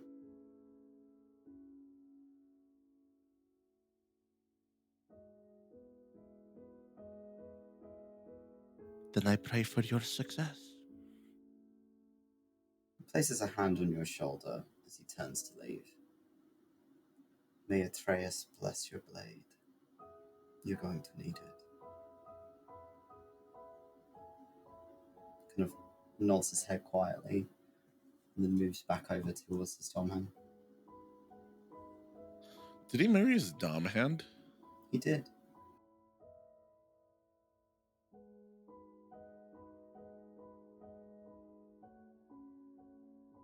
It's like, okay. It's quite a common occurrence that Asmoths marry their Dom hands. Shit. Fuck. I have a question. Atreus is the one of the thing in front of sequestered me, right? gods. Like the one one of the in gods front they of? don't want you to remember. No, not the one in front of you. Did he say it like a threat? He said it as like a quiet blessing, as if he didn't want anyone else to overhear that. Damn, guys.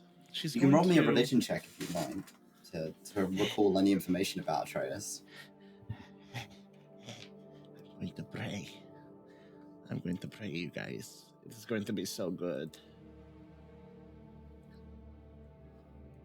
Okay, here we go.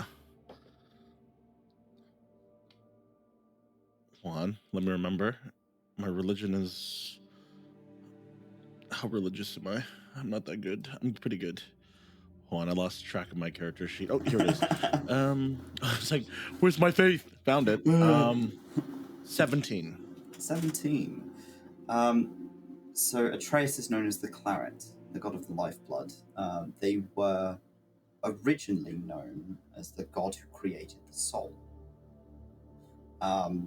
However, they, similarly to Tilo, became corrupted, and are often worshipped by 𝘞𝘦𝘭𝘤 denominations, so people who do blood magic. usually vampires. He is violent and unforgiving and has a strict hold on people he classifies as his mortal relics.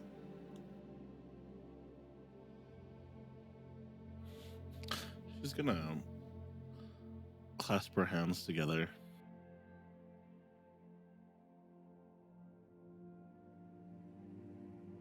She'll accept that.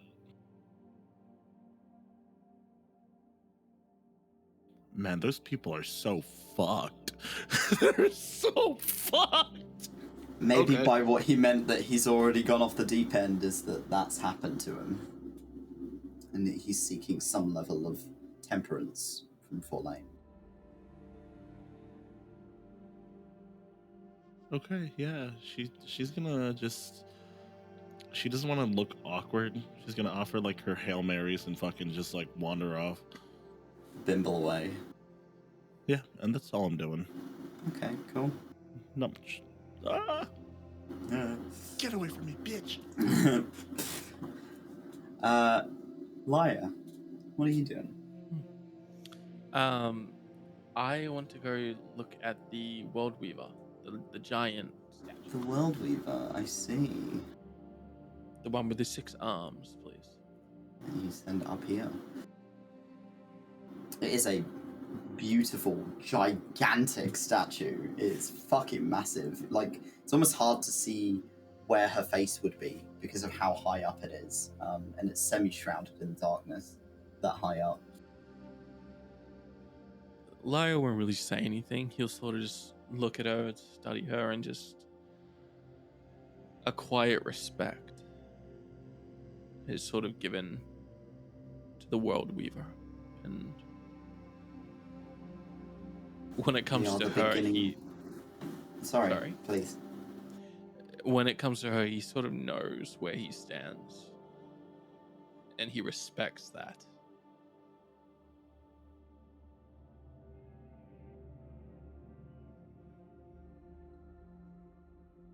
Looking at her, she is almost what you would classify as the depiction of a biblically accurate angel. She's got sort of all of the kind of fucked up eyes and the hands and everything. She's just sort of this amalgam of limbs and details. And this is just a depiction of her because no one actually really knows what she looks like. She was the creator of everything. Before the Divine were even made, she breathed life into this universe. And she's very rarely worshipped on her own. Most people pick one of her children to focus on as they are more specific. But it seems here that she is revered above those of her children. They are simply considered the underlying of all known religion, and therefore roped into the worship of all the other gods. So if you worship one of her children, you are inadvertently worshipping her. Lyre will just spend a little bit of time there and just not say anything, but quietly give his respects and just continue to wander around the room. He'll pass Deltan and shoot a cheeky smile towards her statue. Bum bum. Finger guns. You see Ymir in conversation when you do. Okay. And then he'll find Asus. Kind of looping round, going the long way, walking across the stone. It is a trek from one end of this cavern to the other. And there's a variety of different people. You see humans, Elenians, elves, dwarves, Asmoths, lots of different people kind of from all corners of Sith who have travelled here. But a good chunk of Asmoths, you can tell, are from Karvik and have come in company. Something you do notice as you're walking past, as you're kind of making your way up, is that one of these 4 fountains that is on the stone is empty. There's no water draining through it. And on the floor, it has the word warp written.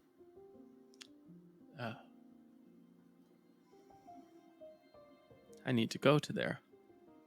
You do indeed.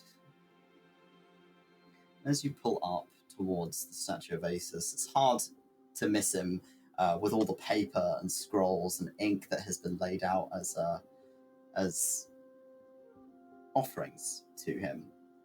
A figure with 4 arms, 6 eyes, a bald head covered in these arcane patterns, with sort of a blue tinted gem embedded in the chest, holding an open book with a very stoic kind of expression.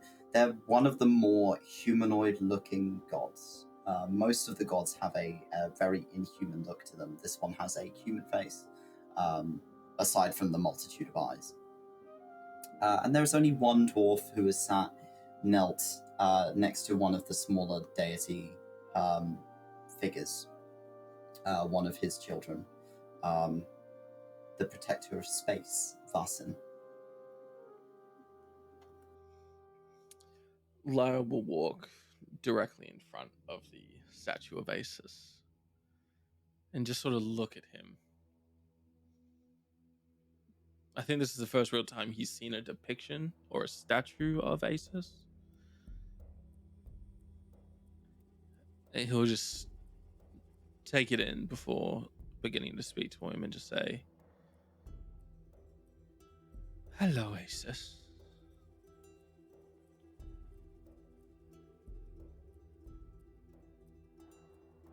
You know, for so long, I thought I was forgotten. I thought I was cursed or abandoned. But no. With this journey, I learned I was ignored.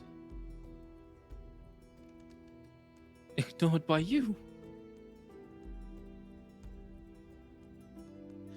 But you can't ignore me anymore, can you?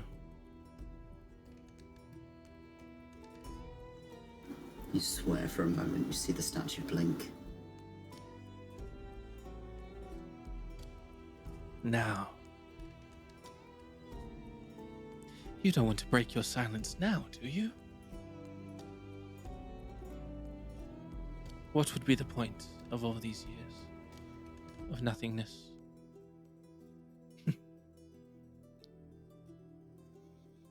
I have just come to tell you I have things to do.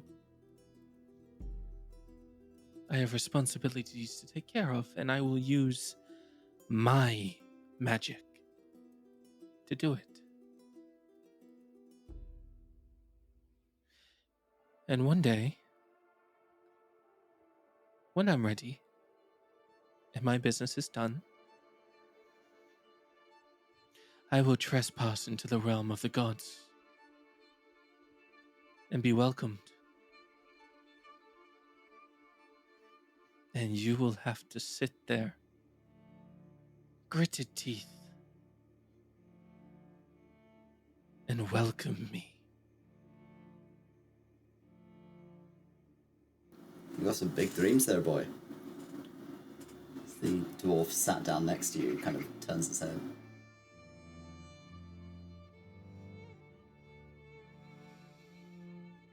I've been told I'm rather motivated.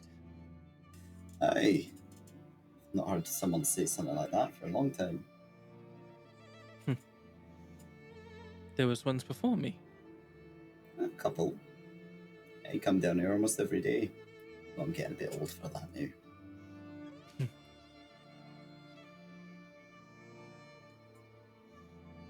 Maybe I'm different.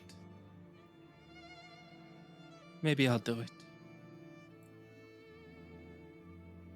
Ah, you're the first one to say that. Some things I used to deem impossible aren't that anymore. See him kind of push himself up. It's a grey-haired dwarf who moves over to stand next to you and looks up at Asus. It's a bit of an ugly prick, don't you think?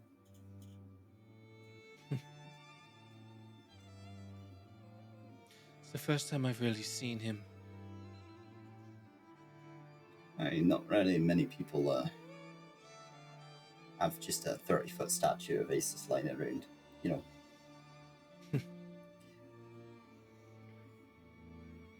I'm Lyre. Pleasure. I'm keen.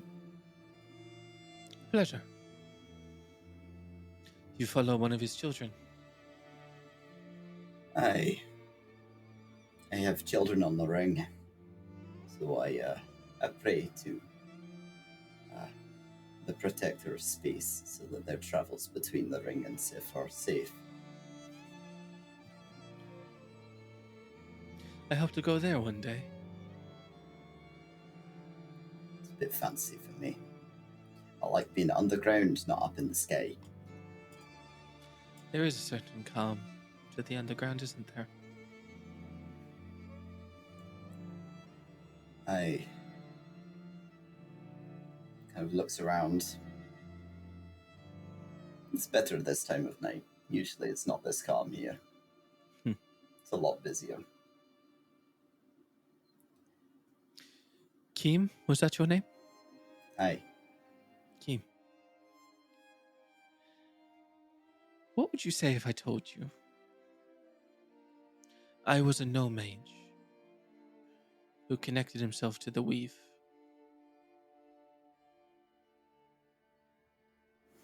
You watch him side-eye Asus for a moment. See, that's pretty ballsy, lad. Announcing that in front of someone who could be watching. Oh, I'm sure he watched me do it.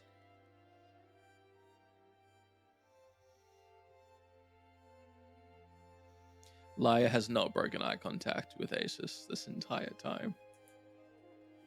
You can feel like you're being watched. That's a first.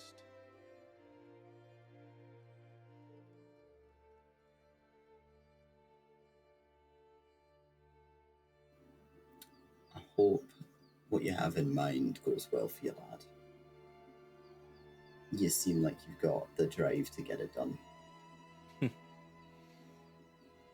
I hope so.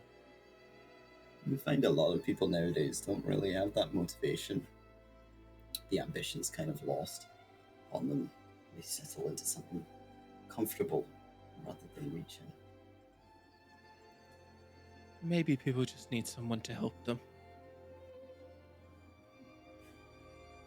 Maybe folks are looking for the right push. Kind of taps you on the back. You know, 𝘞𝘰𝘮, I've,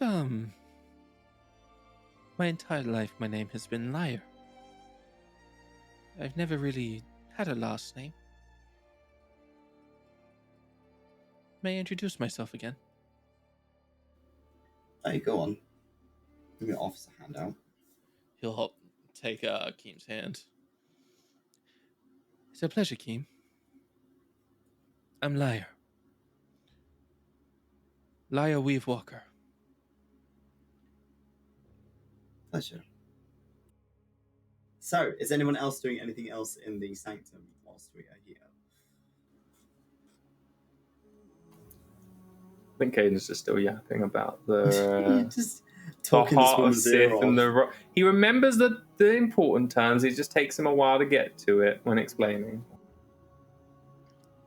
Lyre She will doesn't just say... seem- Sorry. Sorry? No, continue.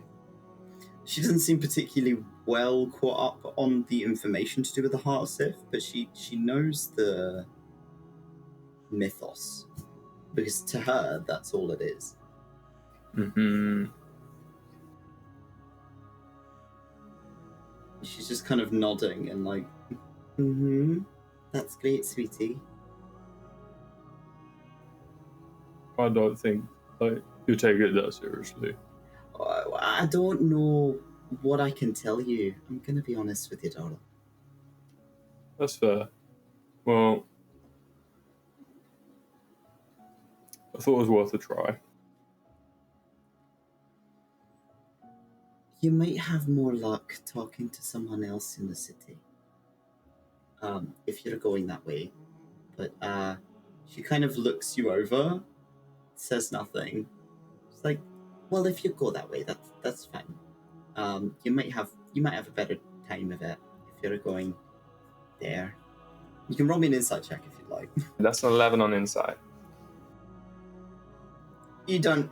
I mean, she just kind of looks you over. You don't really gather what that means, if anything.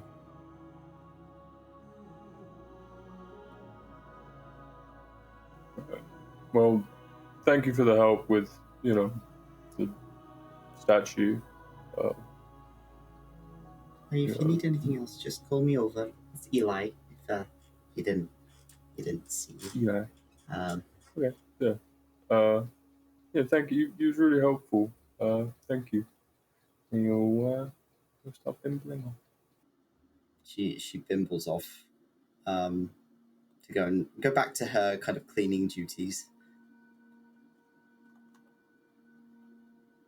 What are the rest of you doing? Lyre will just stay at the statue of Asus, just looking at him until the group come and get him or call out to him, either or. If Keem leaves him alone. Keem's just gone back to his sort of prayer with the protector of space instead.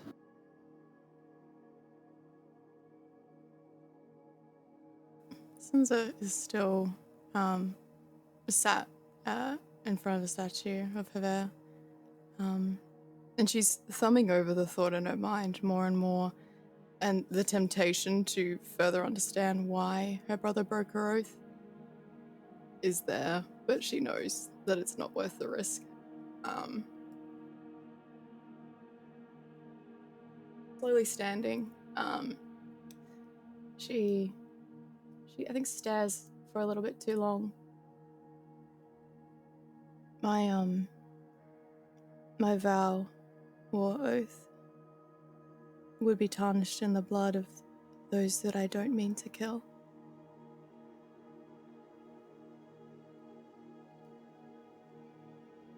And as much as I want this materialistic peace to better understand my brother, I think it would be wrong for me to offer the weight of something else that I carry to you. She turns to go and find Kaiden. Kaiden's not hard to miss. He's stood over by the collapsed statue in the corner. Can you roll me a religion check? Lav. Damn, 19? It's kind of hard for you to not recognize it. Unlike Kaiden, you've done a bit more reading up on the subject, and you recognize this to be Tilo, and or potentially Atreus, and the four figures are the four angels of Adin. Sinza So that you've got, lazily makes her way up. Sorry, my police types. No, it's okay. The four angels being Forstos, angel of subversion, Hasmiel, the angel of annihilation, the waiting dark, the angel of the void, and Andromal, the angel of metempsychosis.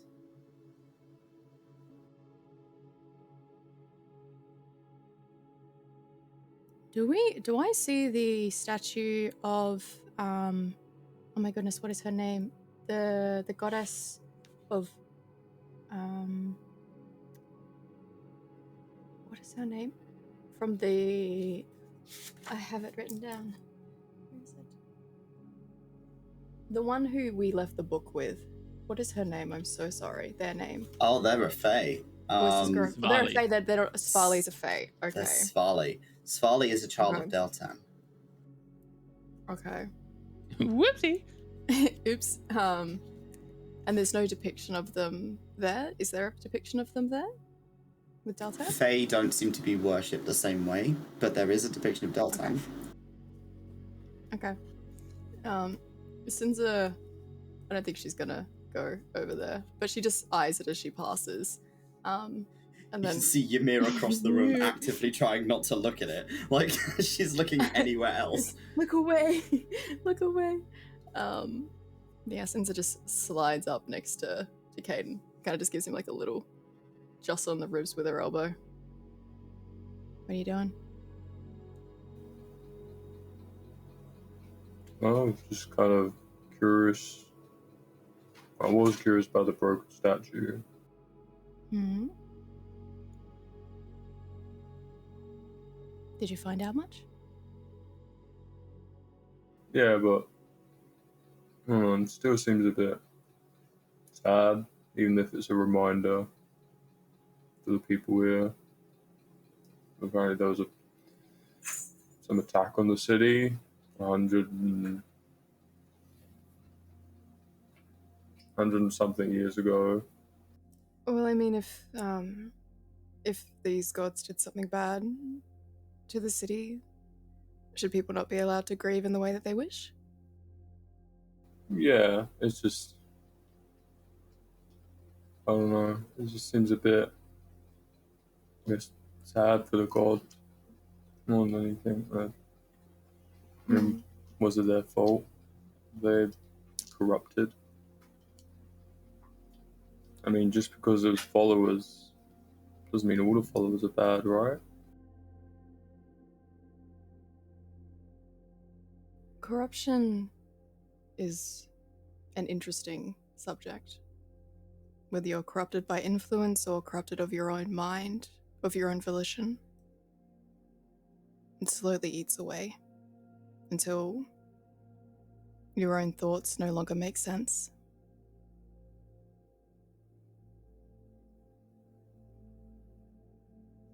Maybe you're right in thinking that it wasn't their fault.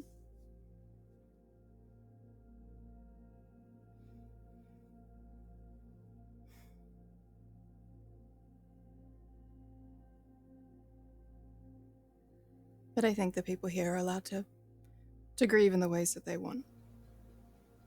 Yeah.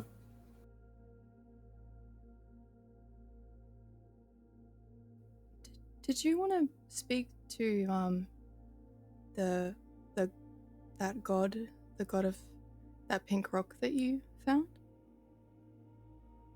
Or saw? Wait, what? Isn't that the planet? Like,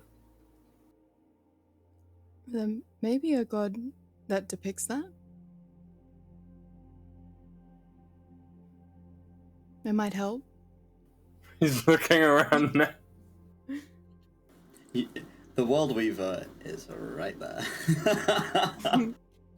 Yeah, but he's just looking at that. That doesn't look like a big rock to me. Well, you're looking for this other rock, right? Do you want to maybe ask her for some guidance on finding it? Is that what she looks like? Oh, I mean, yes, one of their depictions.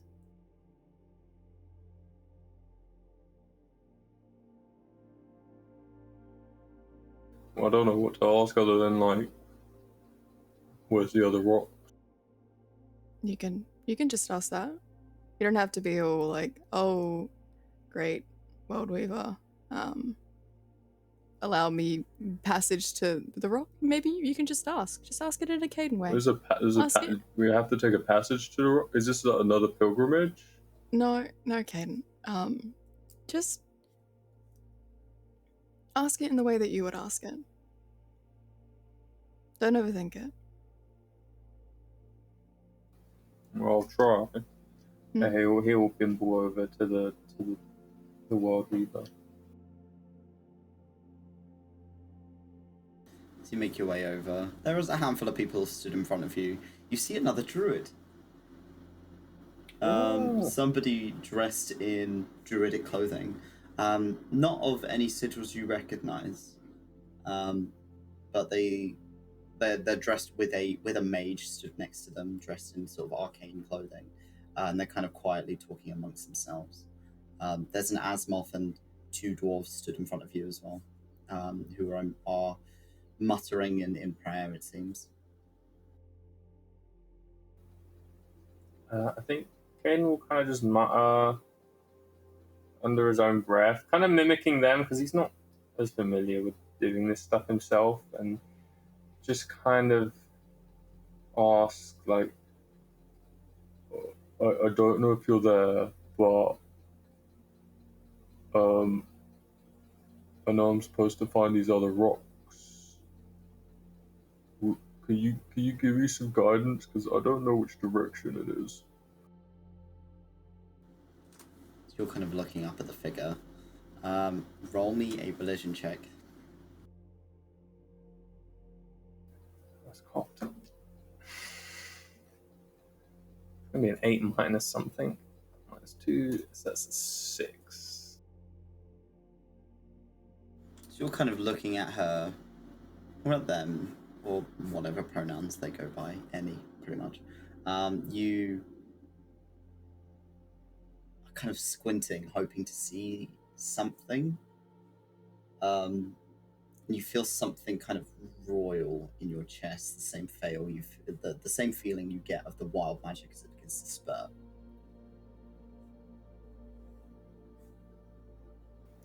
Oh, do I feel like it's gonna go off?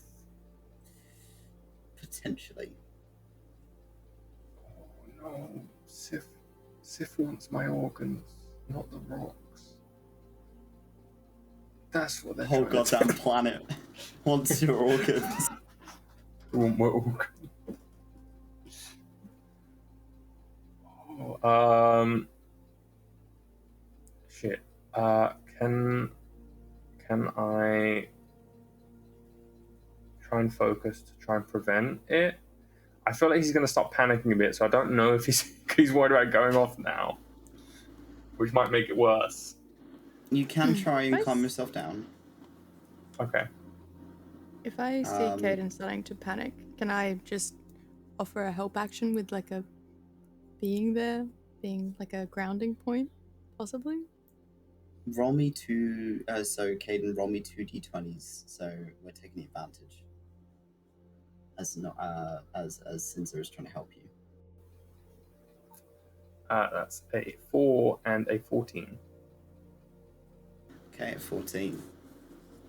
You're watching as Kaiden's breath begins to pick up, Sinza, as you're like, oh no, and you start to try and help him, try and ground him a little bit, as there's a couple of sparks of pink that begin to set off. Being in the presence of a depiction of the deity, if you could call them that, who made 𝘏𝘪𝘨, who made magic from the ground up. It's difficult to keep it together. It's almost as if your wild magic playing up as a sign from them. It's not as clear a sign as you would have liked. Perhaps something is yet to come out of that. But for the time being, your wild magic doesn't go off, but it does feel like it's agitated.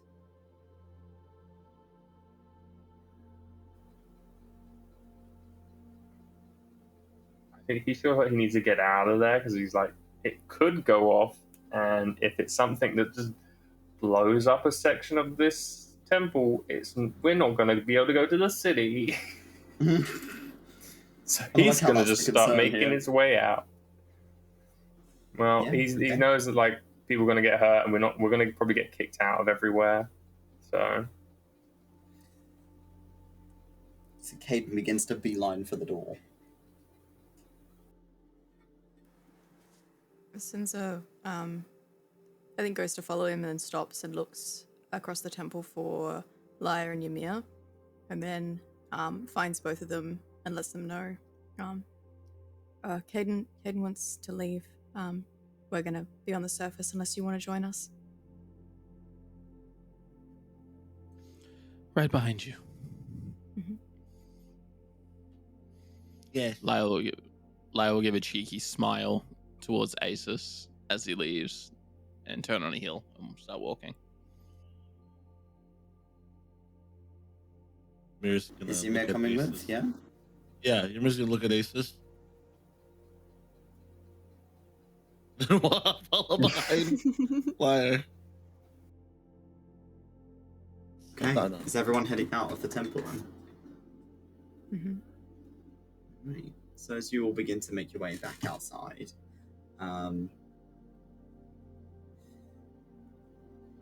it is dark out, but it's not horrendous, you know. It's dark, but you can still see the Giant's Rest from where you are.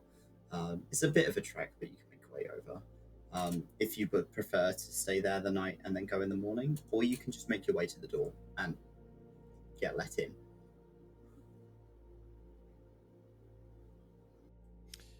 I'd say we get a nice rest at the tavern. Let everyone think about their titles and have the whole day to explore, so we don't have to find lodging within the city itself as well. Yeah, it's a good call. I'm happy to do that.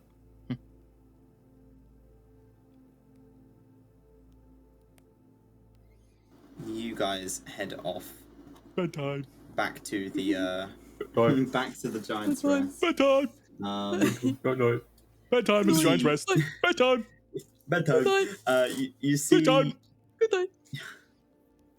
Sorry, you were saying, Toby? You see Delon Bedtime. behind the bar as you walk in, who greets you with a smile and offers you each a room for the night for 2 silver pieces each. Let me check. I think Kaiden does have some money. I got it. I will give her gold. It's fine. Okay. Oh, okay. Thank you for the donation. There, my gold. Sorry. Okay, as you all get lodgings for the night, you begin to rest up, and it's cold here, but not like bitter. It's just generally colder than the mostly jungle that you've been experiencing around Sif, Lyre. I just want to do one quick thing before I go to bed. Sorry. Lyre's gonna pull out his trident again and tap it, and I'm gonna cast Sending. Okay. I'm going to send a message to my little sister. Okay. I'm just going to say, Marissa, it's Lyre. I'm alive, and I wield my own magic. I've much to learn. Tell Elder Sitha I will return. I love you, little sister. There is a moment before you hear a voice echo back. Big brother, I've missed you very much. I am very glad to hear of your magic. I knew you could do it. I will tell the elder,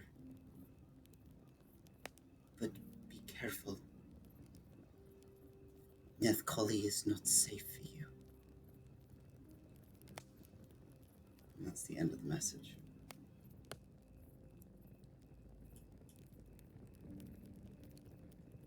All right.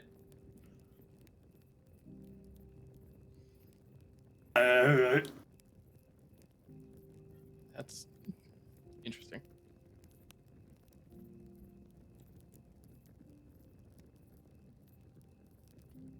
Anyone else doing anything? Kaiden? Kaiden's gonna go find Ymir.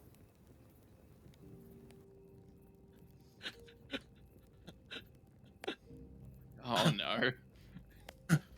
Hi, Kaiden.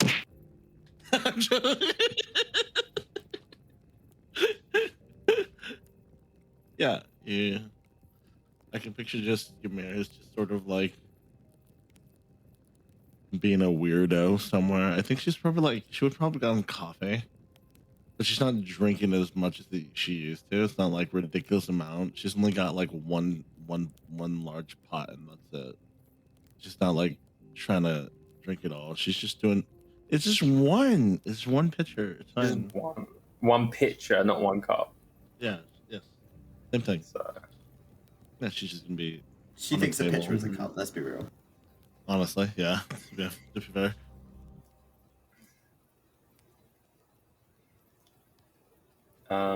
Kaiden he's gonna pull out the little gift he had that he hadn't had a chance to give yet. That he gave some to the others.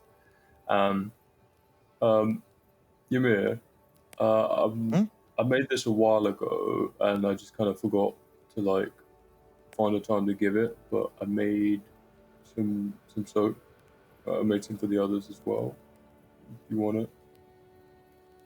Okay. How much? No, it's a gift. What's the gift? Well, this is a gift. So you're giving me something for free without anything in return? Yeah. So it's like an investment. I don't know what that word is. It's like you give me something, and then you're going to hold on to the value, and then I hold on to the value, and then... It's the value. Well, It's soap. Well, soap can The value be is you're clean. That's a good point.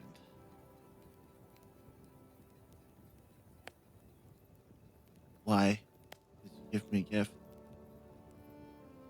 Well, because you're my friend, and like I know you like coffee, so I made it with coffee beans.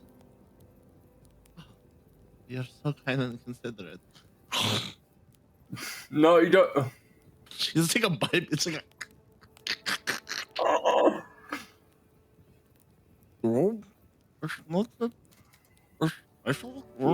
It's not meant to be eaten. Like, would you prefer like a coffee? Like, Oh, that is okay. I think I know what it. Yes. Yeah, I do. She's gonna be like, oh, okay, then, thank you. How are you doing? I'm feeling a little odd. My magic kind of sparked in the temple earlier, but other than that, I'm good. What do you mean spark? Like it just... Like it started and like going off, and I don't know how to. It just felt very irritating. This time, like on my lungs, felt very irritated. Okay, well, I'm glad you're doing better. Yeah, I think it still feels a bit weird, but hopefully it doesn't like explode. Explode? Well, yeah, like so it goes off sometimes. Like, remember when we met and then like I went naked out of nowhere? That was because of magic. I remember. I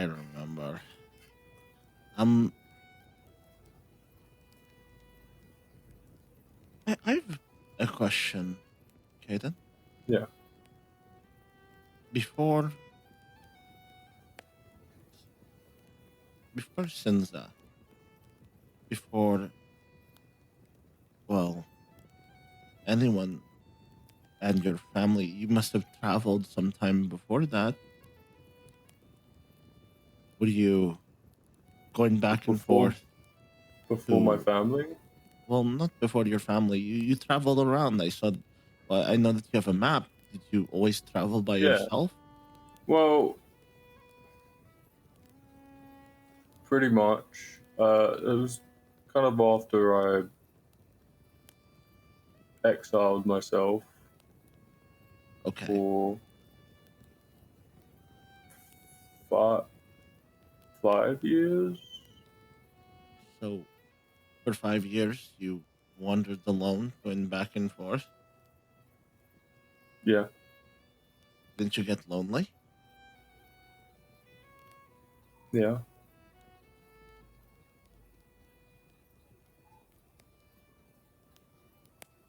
Now you're not. Oh, yeah, not now. I mean, when you don't have people around, you know, it's difficult, and well, most of the days and nights blurred together. Hard to keep track of them. And bringing supplies to Karvik kept me busy.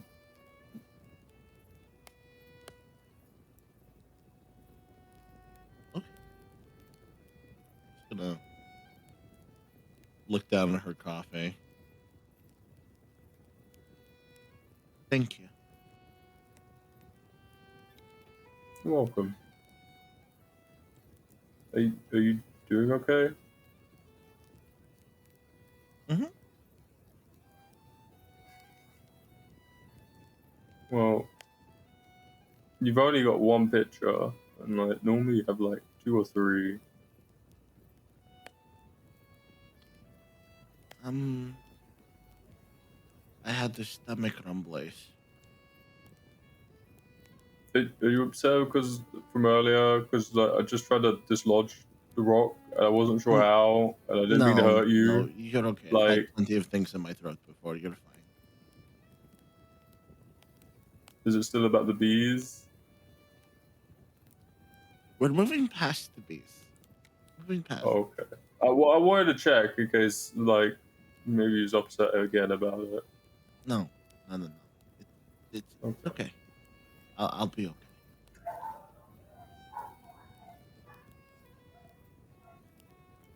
Well, you mind if I just keep you company?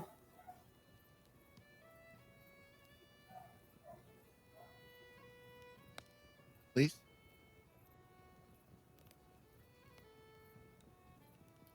I'll just keep Ymir company. You like sort of see her take off like a piece of her pauldron. It's just sort of like hold it close to her. And it's sort of weird, maybe to you. But she'll just sort of like pet it softly every now and then. Almost for like a place of comfort. It's like, you ever see a kid like a safety blanket before? Like this is like their lifeline. Yeah, she's holding on to like it's her life. And just be like that for the rest of the time.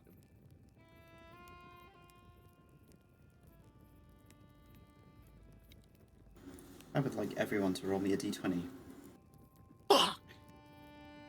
I'm gonna use my inspiration and pass. No.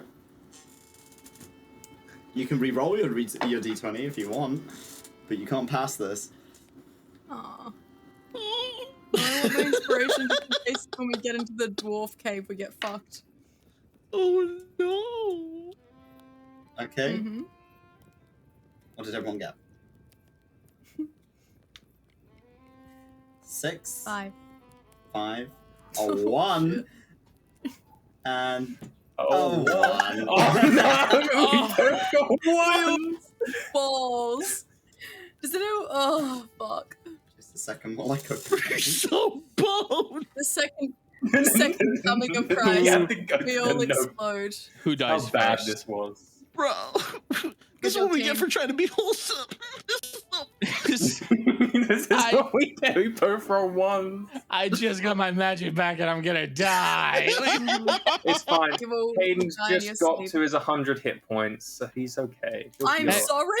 Will Yeah, he's at 100 hit points. Well, you won't die to Finger of Death automatically then if you say at 100. Death just Yeah. sticks in your throat.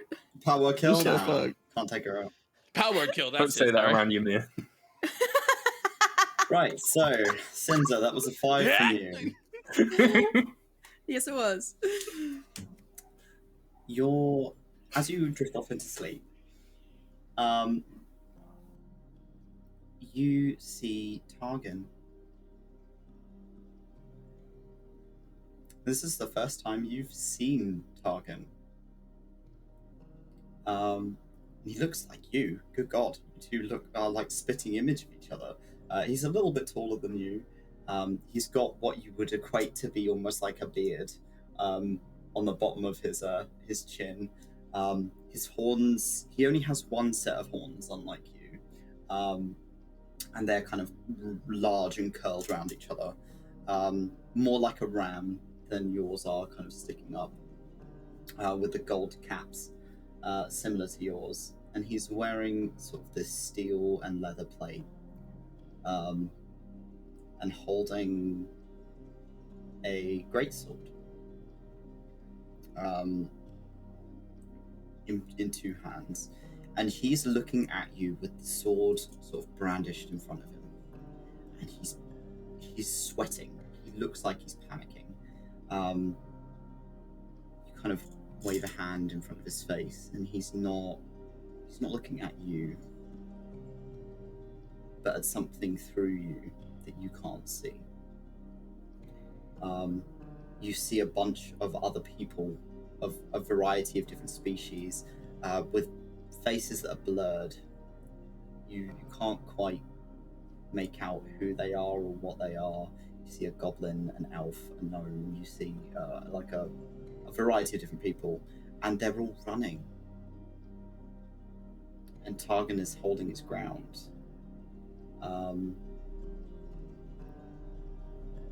You feel something in your chest ache. You can't tell if it's the lichen, or if it's just pain seeing your brother in the state he's in. And as you step forward and try and open your mouth and try and say something to him, he staggers back and drops the greatsword. And you've seen that look of fear before. You've seen it, that absolute terror. You've seen it on Kaiden's face. Like the sudden shock of something horrifying. And he starts running. And you feel your legs beginning to pull you forward towards him. And you start running. And you're chasing after him and trying to call out his name, but there's no sound coming from your mouth. And you're catching up to him fast. He can't outrun you. And as soon as you reach out for him, you grab hold of him, he just turns into this black smoke. As does everything.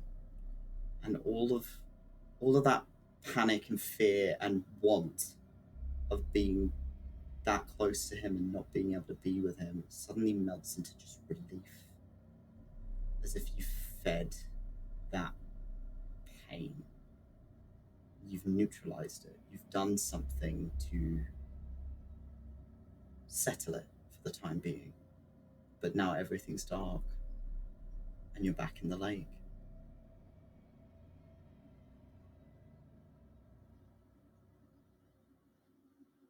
Lyre.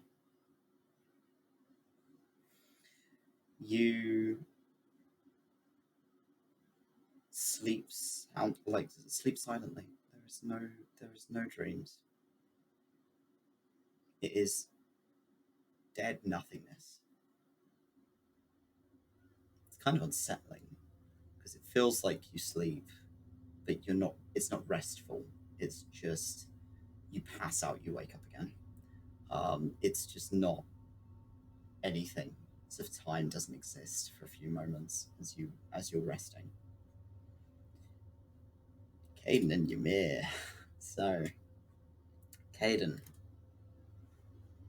you stay in Ymir's room. The two of you rest up together as you keep her company for the night. And the two of you are present in the same space as you drift off. You're holding onto Ymir's hand, and it feels like you're kind of glued to her, like you can't let go. And you're floating above the surface of Sif, miles above the surface. What you'd consider to be maybe just under the cloud layer in the border between Sif and the ring. And you're looking down, and you're watching as Sif rotates at speed, like surprisingly fast, for a bright pink light is visible at one point. Down on the surface, near the borderlands.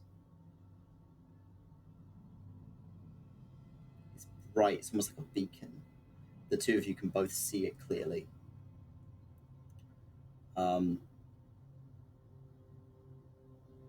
You sort of stood there suspended for a few moments before everything begins to gain its gravity again, and the two of you begin a free fall.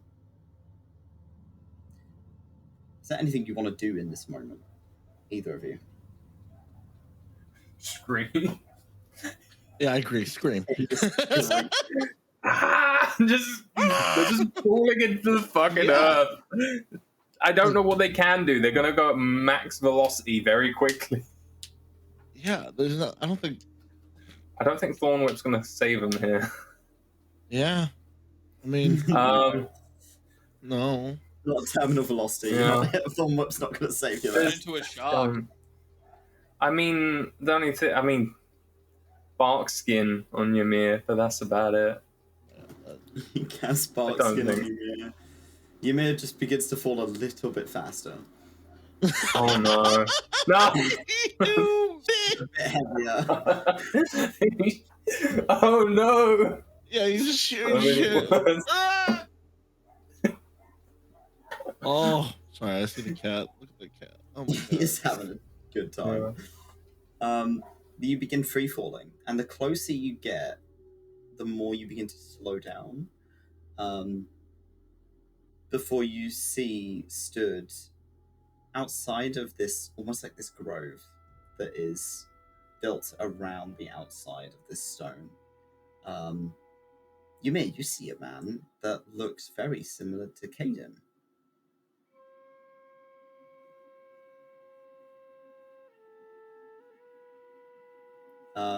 They have to be related. It's not quite the same figure as his uncle that follows him around, but it looks similar. Tall, heavy, kind of heavy built, muscular, long hair, graying, missing a finger.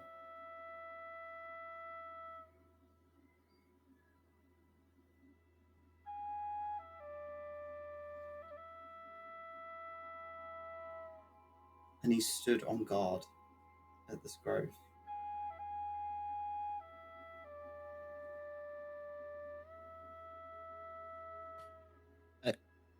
I have a question. Did we stop falling, Tobes? Sorry. Yes, you're about maybe like 40 feet up, looking down.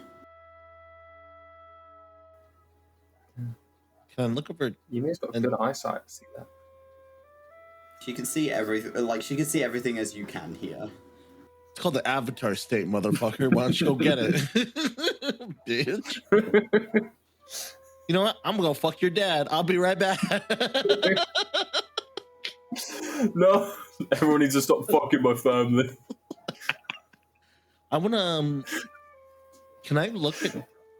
Is there a way I can look at Kaiden and see if he is putting two together, if he's thinking of anything? Can I roll for that? I mean, Kaiden, you recognize your dad. Yeah. Hard not to. How expressive is Kaiden in this moment?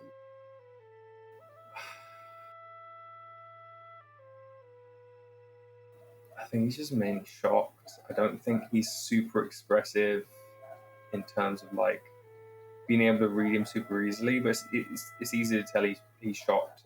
He's a little stunned on like seeing this.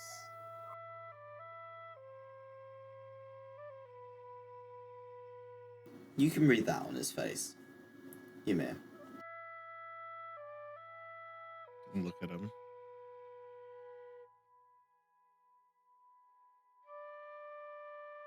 Why don't you say something?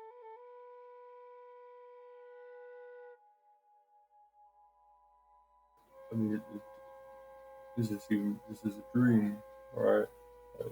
Well, if it is a dream, then might as well make the most of it.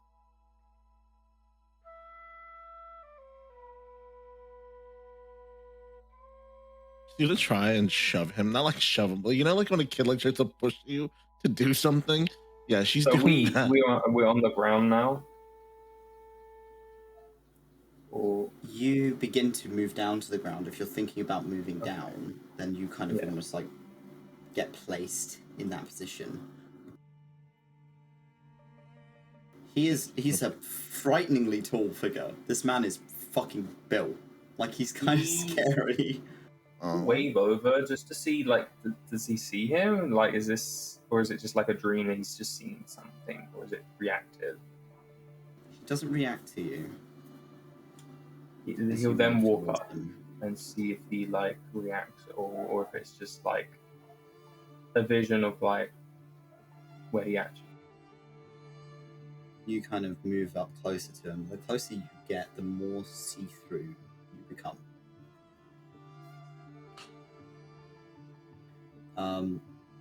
Jade, I need you to roll me an Arcana check, please. Fuck. Fuck. 22. 22. As you're watching, as Kaiden's trying almost like to get his dad's attention, you notice that like there is these vines almost growing up his legs. He's attached to the floor. Oh my god. The more you're kind of looking at him, it's like thorns that are wrapped around him. He's being held in place. And there's this really strange looking glazed look on his face. Like, he doesn't look quite present. The more you're looking at him, he's not there. There's nothing there. There's some kind of spell on him in some capacity that is keeping him in a specific state. You can't tell if it's just keeping him like that, or if something has control over him. You're not sure. Okay. Is there anything I can roll to determine if there's a way to snap him out of it, or maybe like I can look around, maybe I can find something, maybe think back if there's a way to get his attention at least. I kind of want to at least have him acknowledge that his son is there. Roll me an investigation. Say less. Dirty 20. Okay. You're kind of looking around. You look around the grove. You begin to kind of move around in this area. And the further away you get from him, the more the world starts to darken as well. So you're only getting to see a small patch of where he is stood in this grove. You see a stone similar to the big pink stone, the pink rock that was near the 𝘞𝘰𝘭𝘥 conclave. But this one is slightly different shaped, and there was still nightshade growing around it, the same as they were before. You're kind of looking around. The overgrowth here is wild, absolutely, like fully overgrown. Like, people are not supposed to be in this place, and it's starting to click as you're looking around. This isn't just an artery of the heart. A hag has made her home here.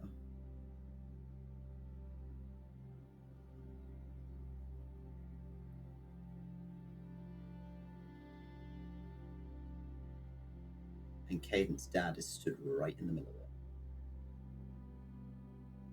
So is he captured? Safe to assume so. I'm gonna go over, and I feel bad. I'm sorry, Kate. Like, Dex, she's gonna try and wave over at Kaiden's dad, like try and get his attention. Anything.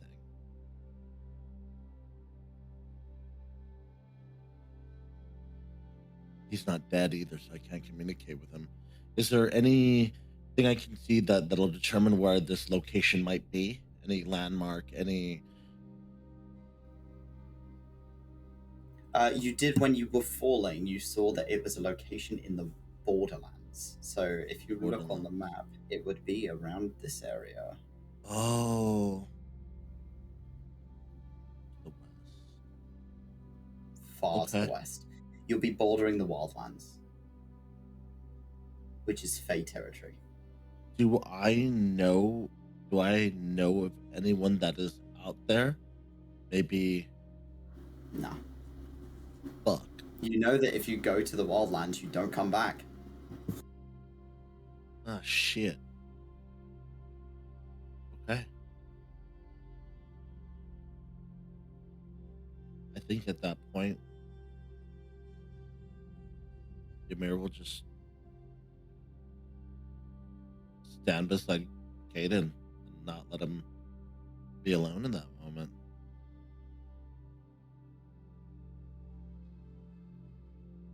You're there for, it feels like, only a few minutes, trying to get Angus's attention. But he's just not present. And it's alarming to watch him, this figure you presume dead for how long, Kaiden? Is right in front of you. He's right there.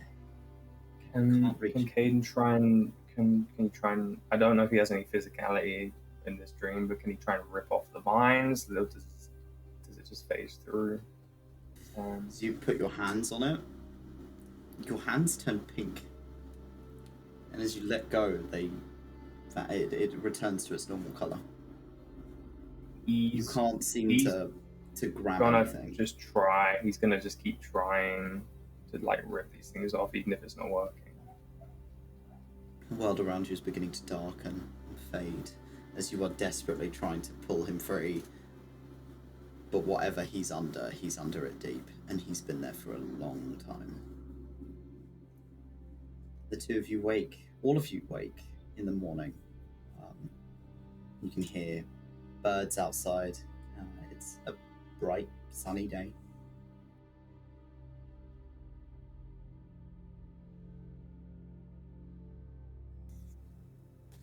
Do I feel any feelings of, I guess, sadness from the dream, or am I feeling the same relief I did when I was in the lake?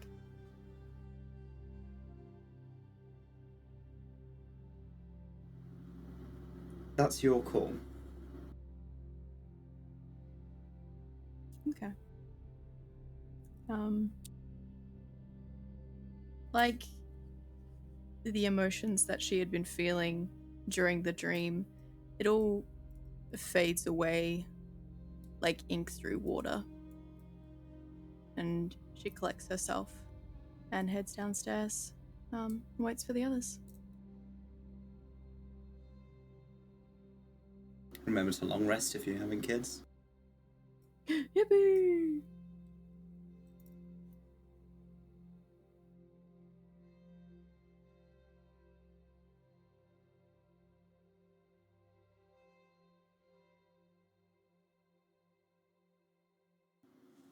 Yeah, you get breakfast.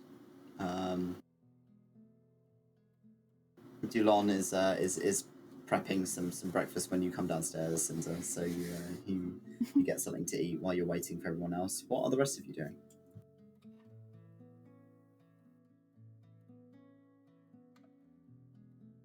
Lyre will head downstairs and sit with Sinza. He'll just start writing some stuff in the books that Ani made him. Just work on spell components and all that kind of stuff. He actually has his component pouch on the table and is like pulling out like bat shit and random like eyeballs and Not on the table, that? please. Not on the fucking counter. Put it on the floor. He pulls out this weird mucus. Sinza, hold this, and just hands it to her. I do not want to hold this. Someone take this from me, please. Give it to He's me. just checking off. He's just Mhm. checking off things in his spell components. Sinza will force a plate of food in front of him at some point so that he eats, even if it's just toast or something. I think Ymir will just eventually just sort of head down. Whether or not Kaiden chooses to follow, I think she can respect the fact that she just witnessed Kaiden's dad and they had like a really sad moment.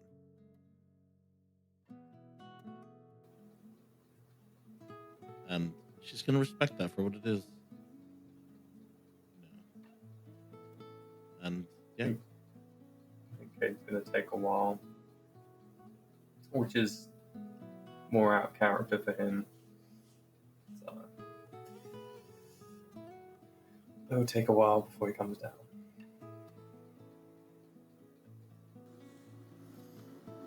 And the rest of you have finished eating by the time Kaiden comes downstairs.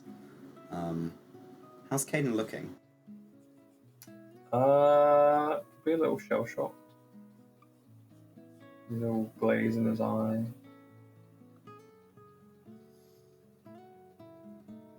You all right there, big man? Oh, no, not really. What's happened? Did anyone else have odd dreams again?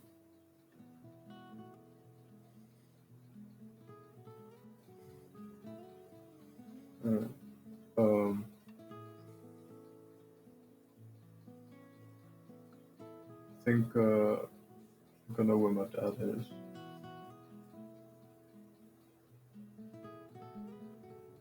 Did you see him? Yeah. So wait, he's alive? Yeah.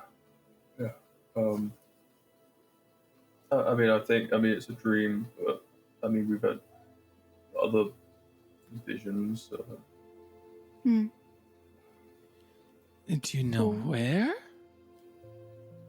Does he know about the Borderlands, Toby? You'd like if you looked at a map, you'd probably be able to point out the general area, but you don't know the specifics. I mean, I saw where it was on the planet, but I don't know where it was. Lyre will pull out the map they have and open it. Whereabouts? He will point towards where the Borderlands is. Okay. What was he doing there? He looked like he was under some spell, maybe something. A good spell or a bad spell? No, he didn't seem like him. His eyes were glazed over, and he's covered in vines over his legs. Does that sound familiar at all, Lyre, Toby? roll me a nature check. Nature or history. One of those two. Come on, Wizard. Let's I go. got you, boo-boo. What were the choices? Nature or history. We'll go history for 18 plus 8. Fucking hell. 27. 26. Smart.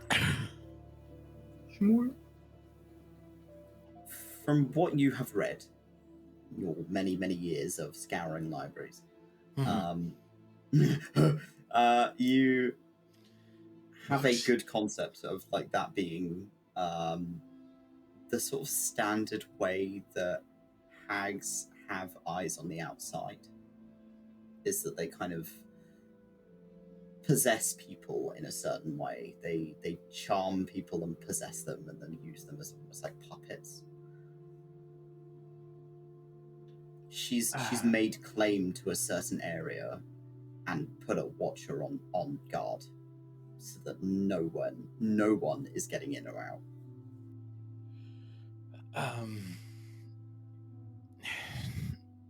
Do you know much about hags? Oh, I think that's a bit of a rude turn, just because someone's a little older. But Witches who practice darker magics. I don't think so. I mean, I've heard of witches, but Okay. Don't know much about it. Witches, or hags, as some of them are called, I believe are fey creatures, or dwell within fey realms of sorts. They experiment with darker magics, and it sounds like one has God's one, or maybe more, has laid claim to the land your father was in, and is now using him as somewhat of a sentient god.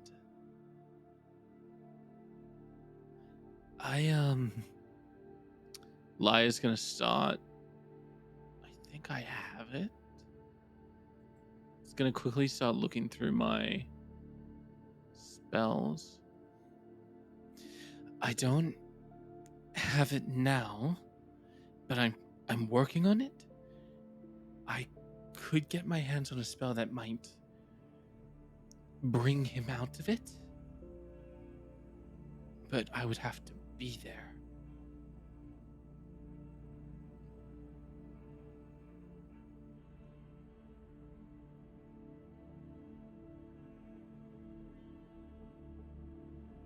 I wouldn't know where to start to get him out of that, but I trust you. I trust your capabilities if you think you can do it.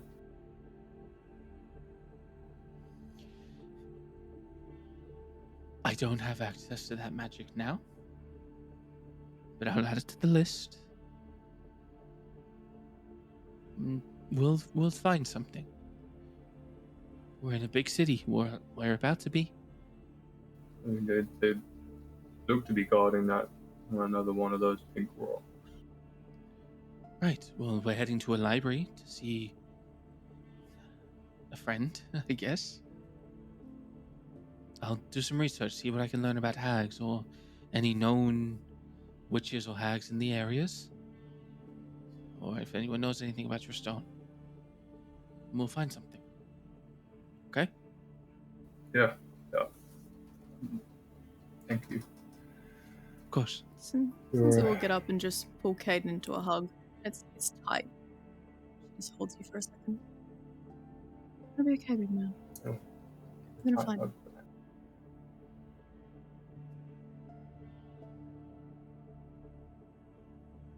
Right. So you spend a bit of the morning kind of gathering yourselves, readying to head into the city. And as you head out, the door into the city is not far from here. So you kind of make your way across. It's again, you're kind of met with the same door with the shutter. And before you get too close, you kind of come to a short pause and gather yourselves. And Lyre, you have your token for getting in. You watch as the shutter slits open, and the same pair of green eyes meets you as before. Name and title. Lyre 𝘏𝘏𝘬𝑺𝑒. There's a nod. You watch as the eyes kind of flip to the next person, Sinza. Name and title. I need to read this because I did write it down. Sinza, lighted bearer of the ever dark, cursed vessel of the eyes behind eyes. Damn. Next one, Kaiden.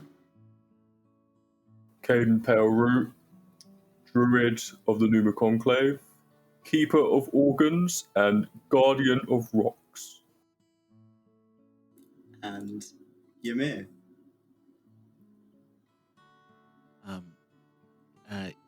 Ymir, Duskweaver, Forge Smith, and Forge Follower.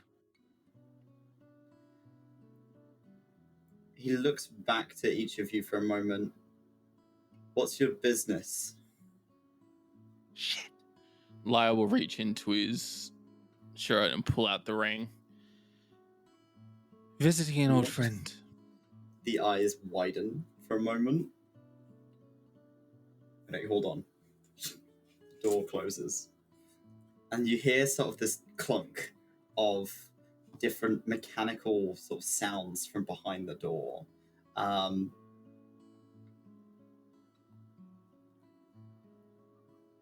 There's a variety of different mechanisms that are sliding into place. And the door opens up. It's quite wide. It's sort of a two-way door. Just sort of slow, so it opens. And you see behind it is a short, sort of blonde-haired dwarf with a beard so long it tucks into his belt. With bright green eyes, kind of wearing a sort of blue and brown, sort of different sort of leathers and tunic. I assume you're going to need a guide. I can call ahead and see if I can get somebody to pull you forward. Lords, ladies, nobles? Question mark. Am I? Do you want me to go by title or name? What do you fancy? Names are fine. First name basis Right. is all good. Cool. Is that good for all of you, or is it just? Hey, grand. And he gestures for you to follow him. As you begin to make your way in, you're met with a long kind of tunnel that has this dull purple glow. Some of the rocks inside the stone of the walls are like crystalline, emitting this purple shimmer that lights up certain sections of the tunnel. It's beautiful, but it is dark. Luckily for some of you, you can see further than others. Others are kind of having to hold bits of the wall to figure out where you're going. But you are able to make your way down. Those of you with dark vision, which I believe is just Lyre. Yes, Lyre, as you're making your way through, there are these carvings of a mural that travel the full length of this tunnel. You see a figure underneath a mountain, almost like a baby, but they are large and sort of kind of squared in shape. It's kind of stylized, with like clouds high above the mountain that are all reaching down towards this section. And a series of little figures, which you'd assume to be dwarves, who have made their way into the mountain and seem to be kind of communicating with this figure that sleeps inside the mountain. And they're shaking hands and building the city from the ground up. It's sort of a creation story-esque of the city itself, and the dwarves' relationships with the cloud giants, of them offering this giant bowl of gems and gold and trinkets that all flies up through the sky and into the clouds towards the cloud giants as an offering. And in exchange, you see the cloud giants are all offering back spears and shields and swords to protect the mountain from the outside and from above.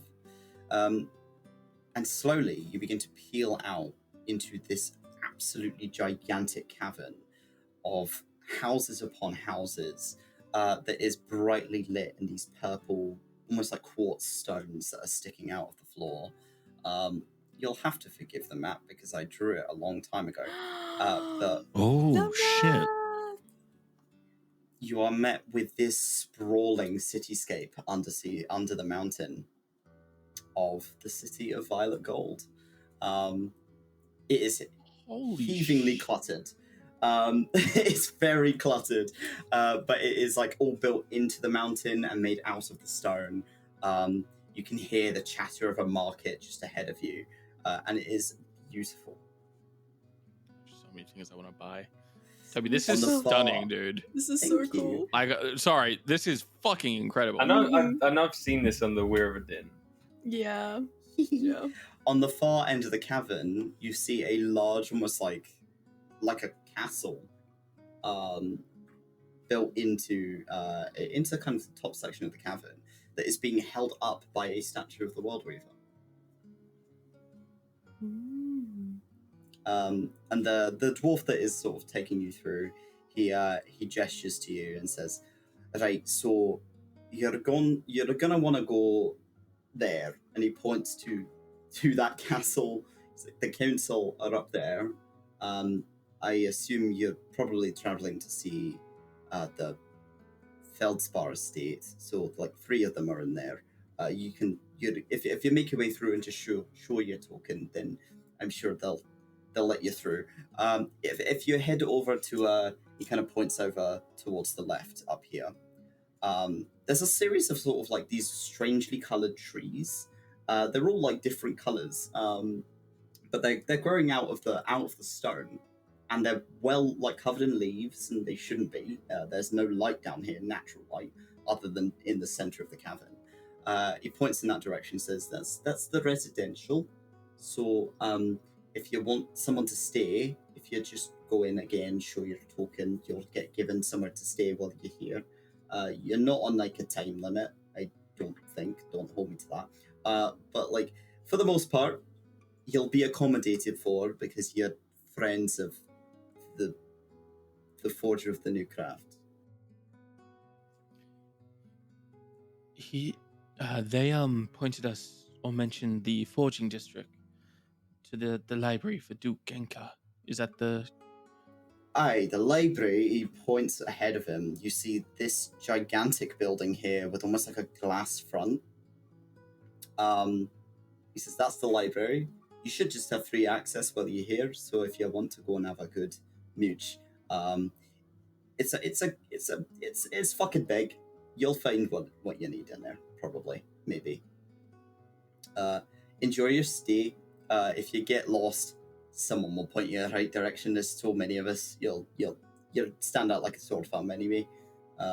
So have fun. And he kind of smiles and then awkwardly bimbles back down the path to go back to his post. But yeah, you are now within the halls of the city of Violet Gold. And with that, we're going to end our session.